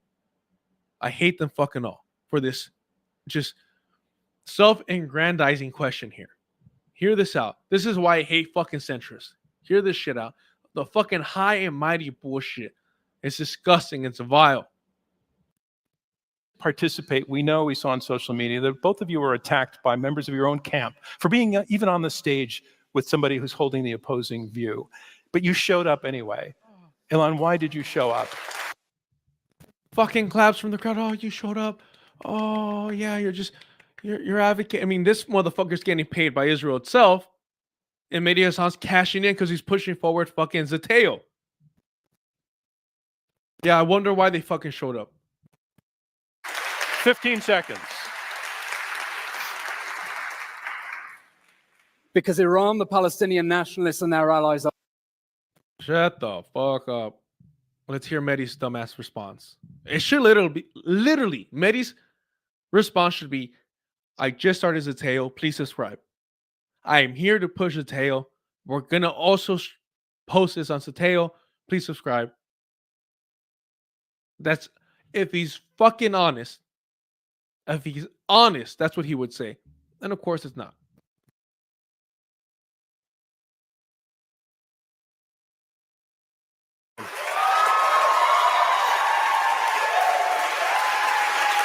You recall the question? Statement. Sorry? Okay. Just a 20-second answer. Yeah. I mean, look, I believe that what is happening in Gaza, the killing of 16,000 children, the genocide in Gaza is the great moral tragedy of our time, the great crime of our time. And I will go almost anywhere and take a stage with almost anyone to try and bring that war to an end and convince people that the war needs to end now. Calling it a war is a sure way of fucking guaranteeing that. But let's be very clear. He is there for Zateo. He is there to push Zateo.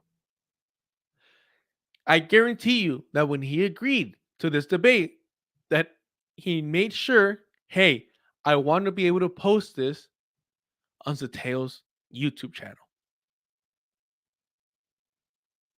Without a doubt, that was a guarantee. And it's just so infuriating to be like, oh, I'm just here to, not for myself. I'm selfless. I'm sharing this stage and getting all the glory and being a spokesperson for normalizers of the Zionist entity all around. I'm here. Jesus, somebody call me Jesus. I don't know. I just, my sin, I wash away your sins on my behalf. I'm so humble, and I'm so fortunate to be humbled and so fortunate to speak for the voiceless. Yeah, go fuck yourself. You're doing this for Zateo. You're doing this to line your fucking pockets. That's why you're a normalizer. You don't want to risk actually advocating for Palestinian liberation, because then you won't get brought back into the club. You've been let go before, you've been kicked out, but you won't be brought back into the club. And I'll give you a fucking example here. Let's pull it up. Fuck it. I was going to do this later, but here it is. Show you who Mehdi Hasan is and why I find this so fucking disgusting. His fake answer is like, oh yeah, I'm just here. I'm here to end the war. Watch this. So Mehdi Hasan got into it with the Daily Mail, which is right wing. I believe it's UK. It's definitely European news outlet. He started talking shit about them. And so the people that run the Daily Mail released the email that he sent to them trying to apply for a job there.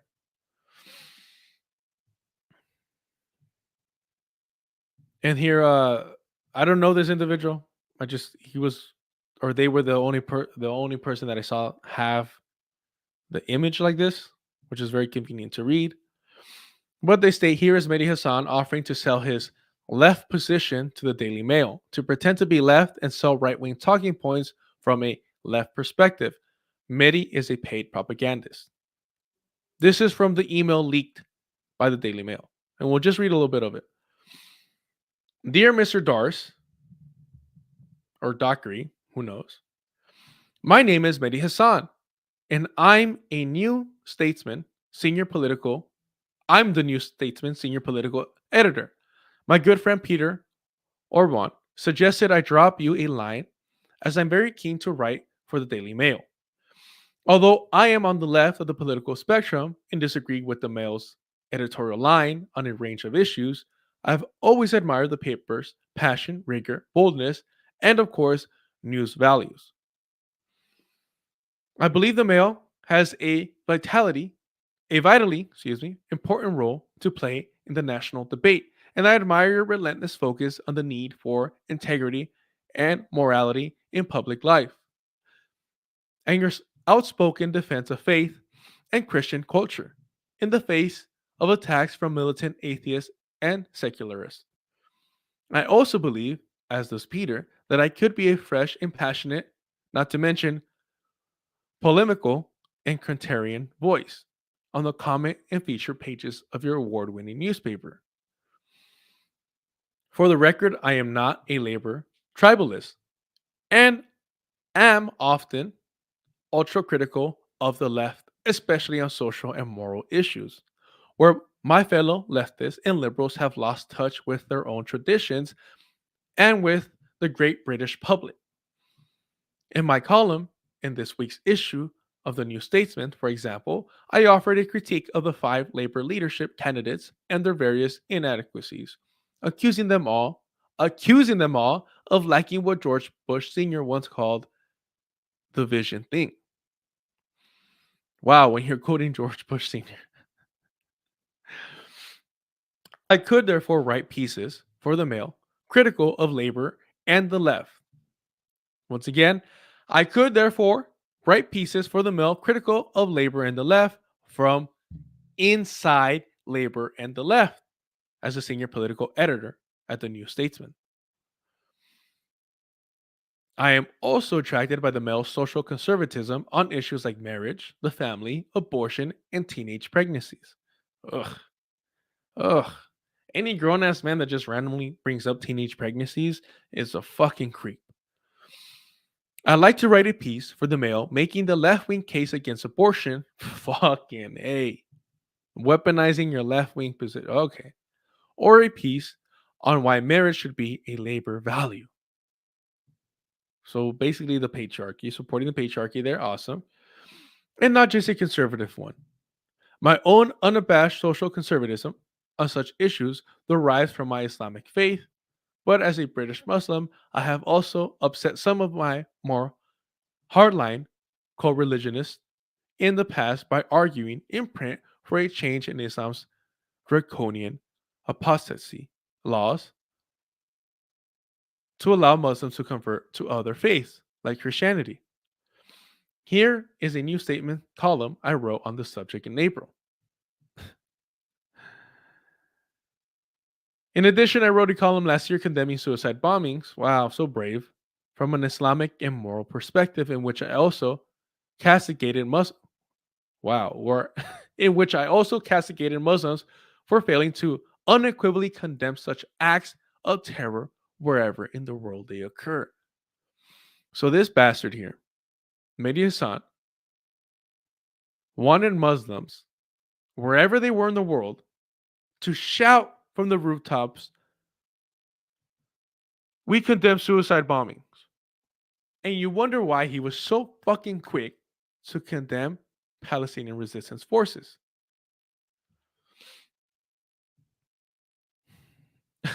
Let me pull this down because I want to. Noise core. I want to see what you said because you had me busting up today. All right. Let's pull this back up.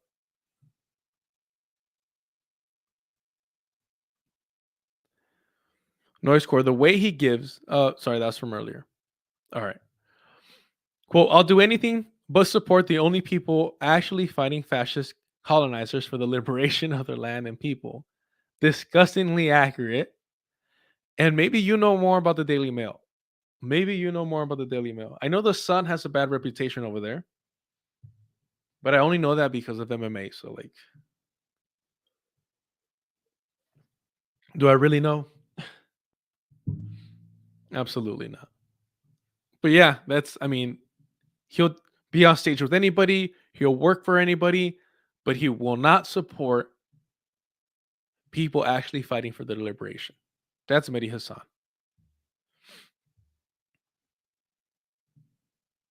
That's why I started cracking up when the last stream, when Gavin from the Vanguard, the white man at the Vanguard, the Zionist propagandist working for Marianne Williamson, when they're like, oh, and I better not hear anybody from the left saying that Mehdi Hasan is a Democratic plant, a Democratic saboteur or some shit like that. And it's like, homie, do you not know who Mehdi Hasan is? He will literally sell himself to the highest bidder. That's what he fucking does. That's what he's known for. That leaked email was decades ago. Or a decade ago, I should say. Somewhere around there. Well, maybe he changed. He's still groveling to get back on mainstream media. All right, 4157. Oh, we passed that one. Cool.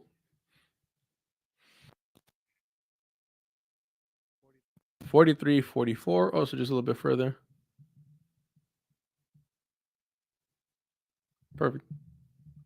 The New York Times, The Atlantic. He's former editor of the New Republic and editor-at-large of Jewish Currents. Peter, if you can stand up. There's a microphone, I believe, in the aisle for you. And ask your incredibly short question. Thank you. So this is the Q&A portion, not for the audience, but specifically for like these hand-selected journalists or media figures. So one thing that I want to highlight is Peter Breitbart is, if you looked up the word liberal Zionist on the dictionary, Peter Breitbart would be the photo of liberal Zionist. He is a fucking a true danger, like just highlighting the threat that liberal Zionism has on the left. He's been normalized by people like Sam Cedar, people like even Brianna Joy Gray. This guy is legit in his disgusting behavior. Let me find the. Oh, I just forgot I wanted to do the cover of that. Okay, let me find this. I fucking tweet too much. Mainly repost, if I'm being honest. But I want to share what. Okay, here it is. Awesome. Peter Breitbart is known for pushing cultural Zionism. In fact, I can pull it up here. Let's shrink this. The Majority Report. Let me just type it out. And I misspelled it, but let's fuck it.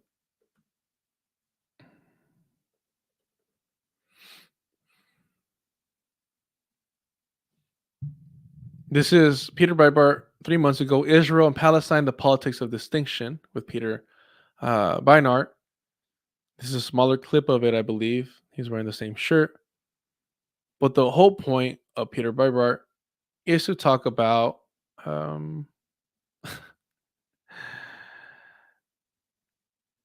liberal Zionism, or should I say cultural Zionism, excuse me. Cultural Zionism.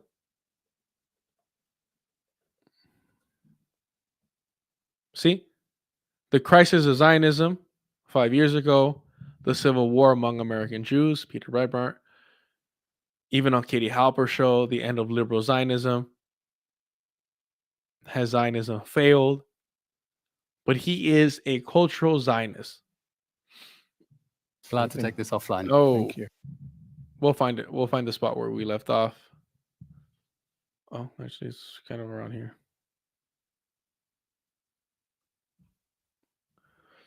But I just want to clarify who he is and the fact that Mehdi Hasan is going to like hype him up, hype up a liberal Zionist. Where's the Q&A? 4344, excuse me.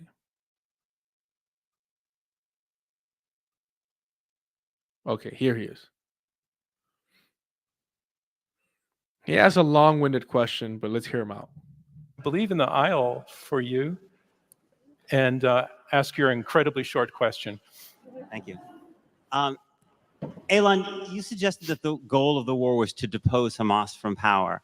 But On October 11th, Benjamin Netanyahu said the goal of the war was to destroy Hamas. On October 12th, Yoav Gallant said, the defense minister said the goal was to wipe it from the earth, because I think they understood that even deposing Hamas would not necessarily make Hamas less of a fearsome threat. The Taliban didn't become less of a fearsome threat to the United States once they stopped holding power. Saddam and his forces didn't become less of a fearsome threat once they no longer held power. They recognized that winning this war meant destroying Hamas. And yet your own former colleague, Daniel Hagari, Peter, the IDF what's your spokesman, question? said it's not possible. To be clear, I'd like you to be on the record. Do you think it's possible to destroy Hamas, or were Netanyahu and Gallant wrong? I believe it is possible to remove the Hamas terror regime answer the from question. power. Whether Can't answer the question. whether leaders used belligerent rhetoric that exaggerated the goals of the war. No, look, Hamas needs to be destroyed. It's an idea. Some ideas deserve to be destroyed. And whether that idea is I agree. Zionism, the ideology, the idea that Europeans of Jewish faith, culture, can colonize Palestine should be brought to an end in all its forms and facets, including the one that Peter Breitbart advocates for, cultural Zionism. Let me give you another example of somebody who actually opposes Zionism shutting down cultural Zionism that Peter Breitbart pushes. And we saw this clip, I believe, last stream. But again, look, just to clarify. Zionists cannot. Place I to would stop. say- I know you gotta go. Really Go ahead, quickly, Michael. Come I on, would come just on. say Jews can absolutely belong on the land. Zionists cannot. This thing about Zionists cannot, there are something known as cultural Zionists, right? Here's the thing: we don't, at least here, we don't define Zionism by anything other than its actions. And so you can talk about like scholarly cultural Zionism in the halls of a history department or whatever, but when it comes to bulldozing people's houses, you can't tell the little girl who just got her house demolished, hey, I'm a cultural Zionist. It doesn't, this isn't even my thing. Well, place I to would stop. say And again, cultural Zionism was what Peter Breitbart, advocates for.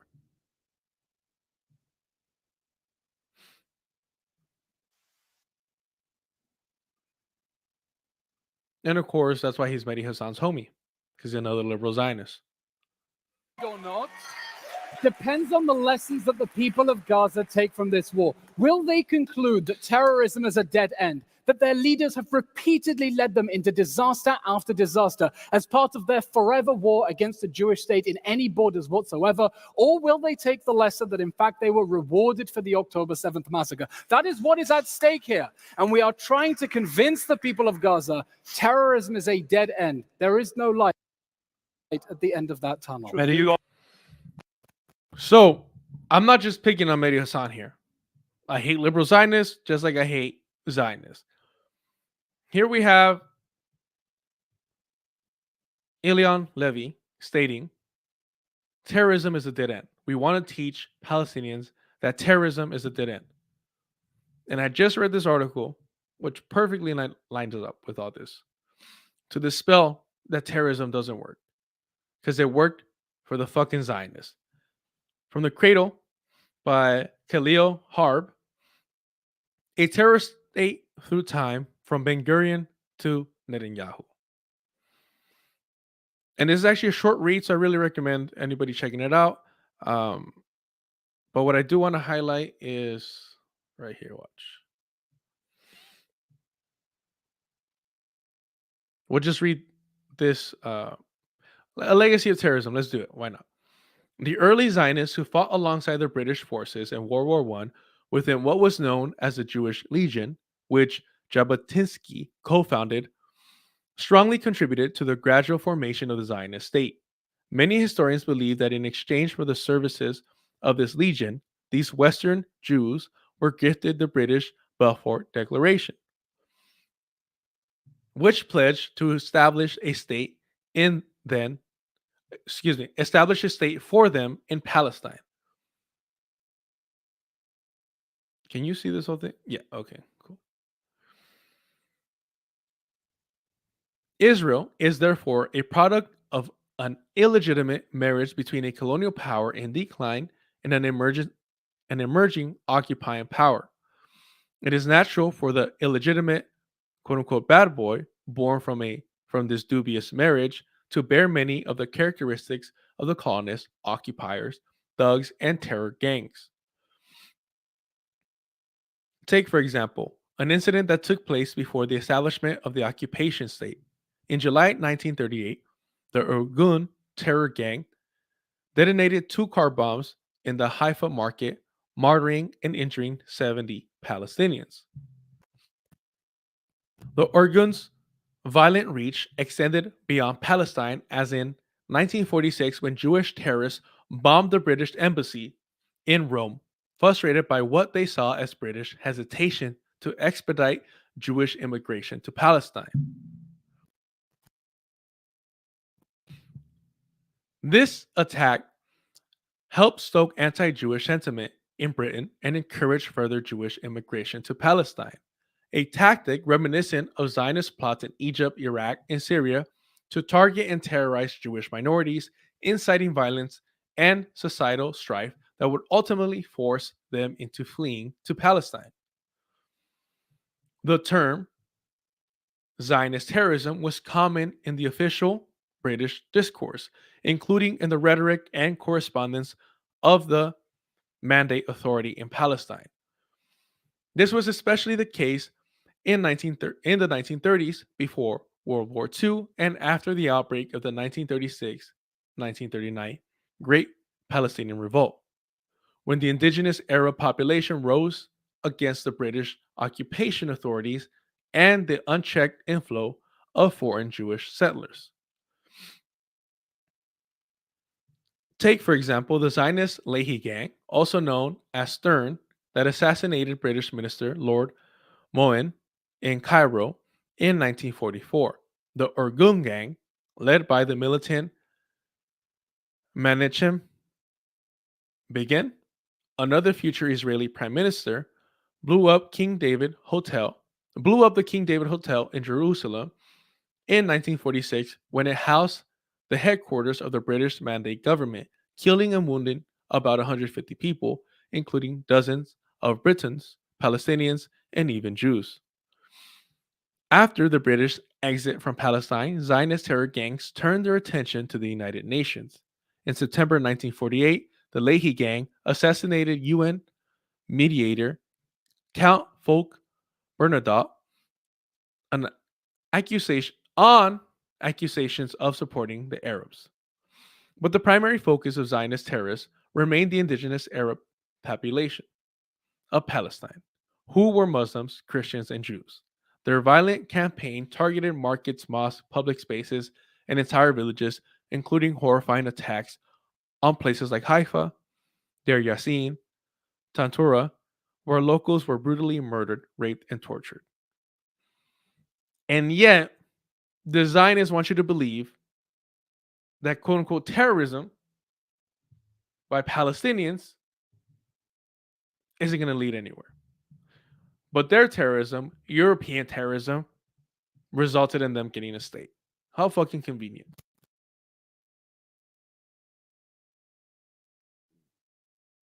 I apologize for my reading skills lacking hard there at the end. I needed that caffeine. I really needed the caffeine. The water's doing what it can. But we're going to wrap up fairly soon. I appreciate y'all being here. We got 2 more timestamps.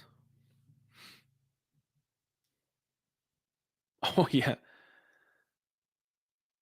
Okay, from 46:39.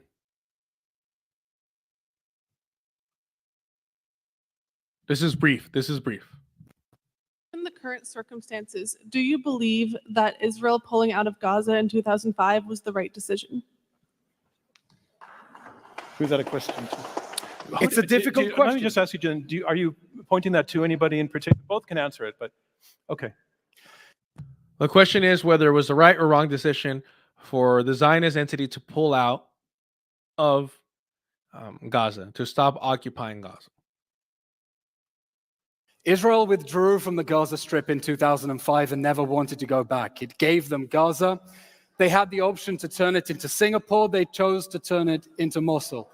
They could have had a thriving state in Gaza after Israel pulled out and Jewish organizations paid to donate the greenhouses. Instead, they chose to rig Gaza for war. The tunnel network under Gaza is the largest public works project the Palestinians have ever undertaken. They did it for the It's always humorous how they're like, we donated these greenhouses and took most of your fucking land. Cool.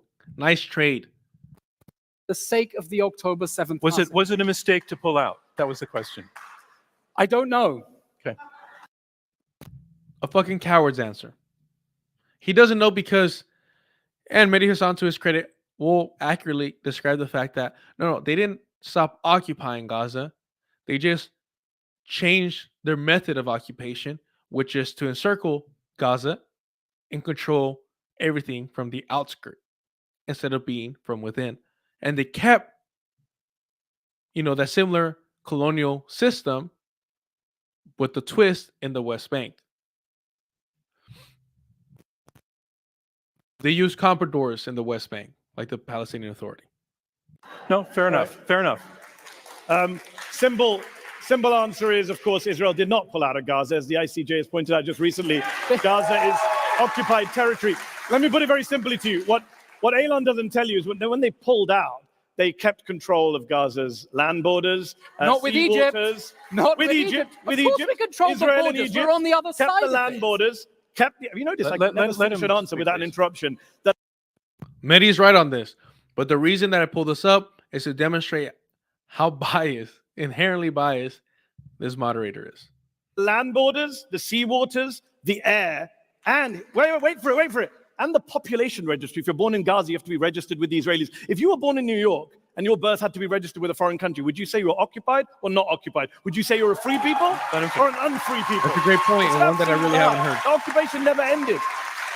Israel ended the occupation of Gaza in 2005. Then why did you keep the population? Wait, let me interrupt you. Israel- No.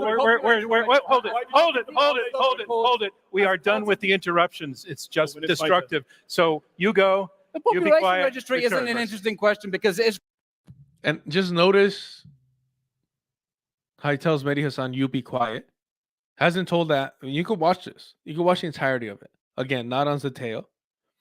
Never speaks to Elon Levy like that. In fact, at some point he says, you need to work on your patience. But he literally told Mehdi Hasan, you be quiet. But Mehdi Hasan's used to this treatment because he is the token, he is the sellout, he is the comprador. He is a Zionist normalizer. runs it in cooperation with the PA as part of the Oslo Accords. Hamas is free to run its own population registry because it has effective One control territory inside under Gaza. international law. Mehdi, Under go get your shot. international law, occupation requires the effective control of territory. Everywhere in the world, it is understood. Effective control. They control the land, the air, the borders, what goes in, how many calories go in and out of Gaza before they started the genocide. To mean boots on the ground. And the only reason to fabricate a new standard to say that just because Israel doesn't allow Always the Hamas to build an fucking- Ismail Haniyeh always the International fucking- Airport means that it is occupied is as part of a campaign to try to make Israel responsible for civilians okay. in Gaza so sorry. Hamas can take the resources Okay, and Elon, funnel them into the war Elon, machine. we're losing No, I sight gotta of the respond to question. this briefly, very briefly. Elon, a moment ago,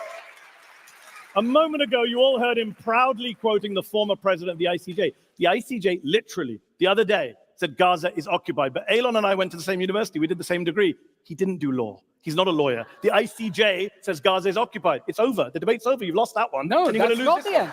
That is not Julian. the end. Because a basic principle of You're wrong. One international moment. The law- ICJ disagrees. You're Hey, done. Watch this and then watch the comment that he makes afterwards.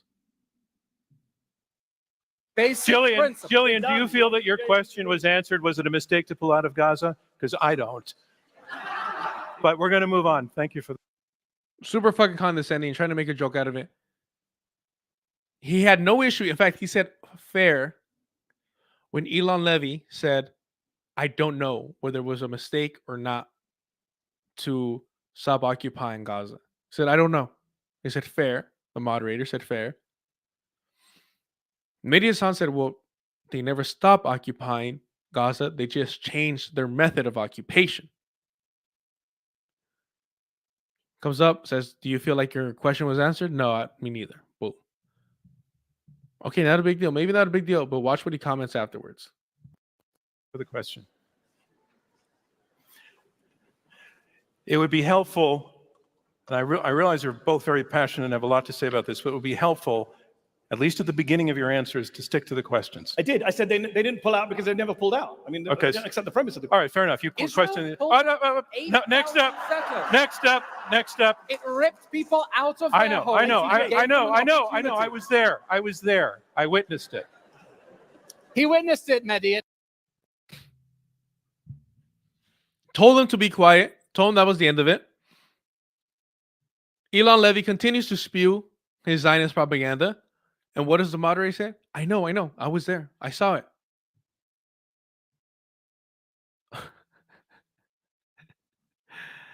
So yeah, Mehdi Hasan knows that he went into bed with these Zionists. He was cool with it as long as the tail got to share the video as well on their channel. That's all it is. This isn't advocating for Palestinian liberation. He's a normalizer. He denounces and talks shit about Palestinian forces whenever he can. So he opposes Palestinian liberation. He's a normalizer. That's why he's surrounded by all these fucking Zionists.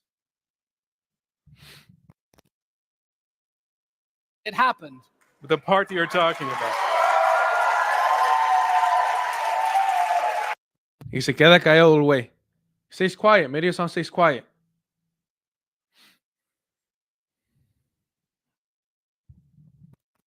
All right, the last part is coming up right here. Next up, we have Dino Abdallah, a lawyer, a comedian, and the journalist who is host of the Dino Abdallah Show and a frequent commentator on CNN, MSNBC, and the Daily Beast. Dean, thanks for joining us. Thank you. I have a question for Elon. You've defended everything the Israeli military has done, everything. And Mehdi's gone through it. My family lives in the West Bank. So this sounds like, oh, okay, his family lives in the West Bank. This is going to be an important fucking question. This guy is a waste of fucking time. He wastes everybody's time. But not only that, he gives a fucking alley-oop, an easy score for the Zionist party here. And he's such a fucking moron. I'd never heard of him before. Never want to hear from him again. He's a fucking idiot that put no thought into his question. He just wanted a fucking viral internet clip. That's all he wanted from this fucking question. That's all he wanted. Look how idiotic the question is, and look how the Zionists here, Elon Levy, just dunks on it. My question is there anything that you would condemn Israel for in terms of killing Palestinian Christians and Muslims, or are they all inhuman in your view and not worthy of any sympathy, dignity, or self-determination as a people? All right. Look how easy Elon Levy takes this question, and it makes him look good. You fucking moron. Hang on a second. Again, the moderator gets I involved. have an issue with the question. The first part of the question, is there anything you would condemn from Israel? Legitimate question. But the assumption that if he feels differently, that he has no sense of the humanity of Palestinians is a bit of some baggage loaded into the question.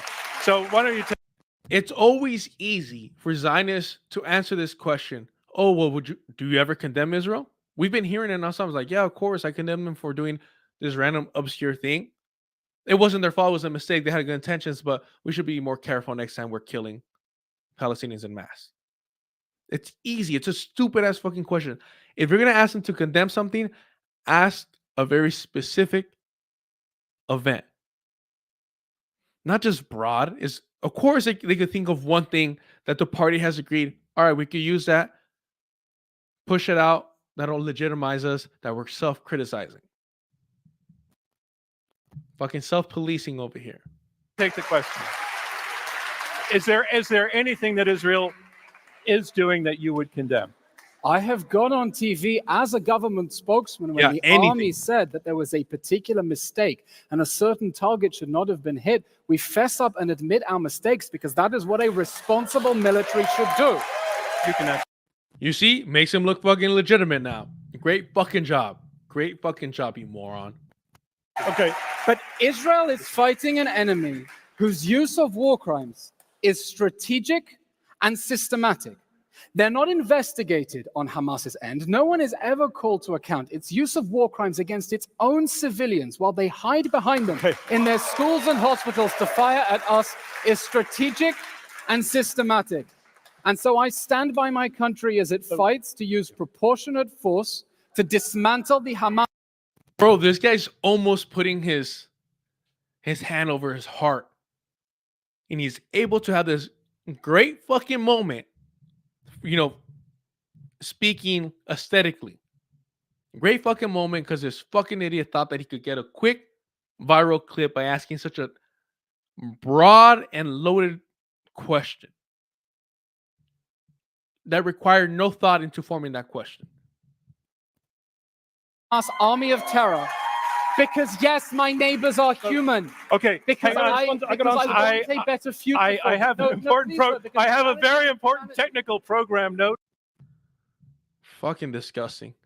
You gave him the chance to be like, yes, my neighbor are humans. I want a better future. Fucking disgusting. Probably his best moment of the debate coming from somebody whose family's in the West Bank. Put no fucking thought into that question, you fucking idiot. And I just need to say, and Mehdi Hasan, you have the final word in this debate one more time. Where are the Mossad's bases located at? In Tel Aviv? Yep. Exactly. Exactly. It's different when they do it. It's okay when they do it. Always. The double standards. Let's see how long it takes Mehdi Hasan to once again denounce Operation Alaska Flood, to denounce Palestinian Liberation Forces. Let's see. Let's see if he can beat his last record. Or let's see if he can hold back a little bit from kissing the liberal Zionist boot. Your argument for why Israel's actions in the Gaza war were not justified. Ladies and gentlemen, were the actions of Israel in Gaza justified? Look, the argument is pretty simple tonight and pretty hypocritical from Elon. What we've heard tonight is that nothing justifies October the 7th, but October the 7th justifies everything. Well, I'm here tonight to tell you, no, October the 7th does not justify everything. It does not justify the suffering in Gaza. It does not justify the killing of kids in Gaza. It does not justify the starvation in Gaza. It does not justify the rape and torture of Palestinian detainees, which Elon refused to condemn tonight. It does not justify any of that. It doesn't justify the tearing up of the Geneva Conventions, the defiance of international law and the ICC and our own Leahy law. Yes, October the 7th was a war crime, but the response. He was doing good. He had me fucking going there for a second. I'm like, all right, this is a great liberal rebuttal from what it is. And of course, has to add it in there one more time. Denouncing October 7th. How dare Palestinians take up arms and resist against their occupiers, against their colonizers? How fucking dare they? It's so uncivilized. It's so beneath an intellectual like Mehdi Hasan that every chance he gets, he has to denounce it. Every fucking chance he gets, he has to denounce it.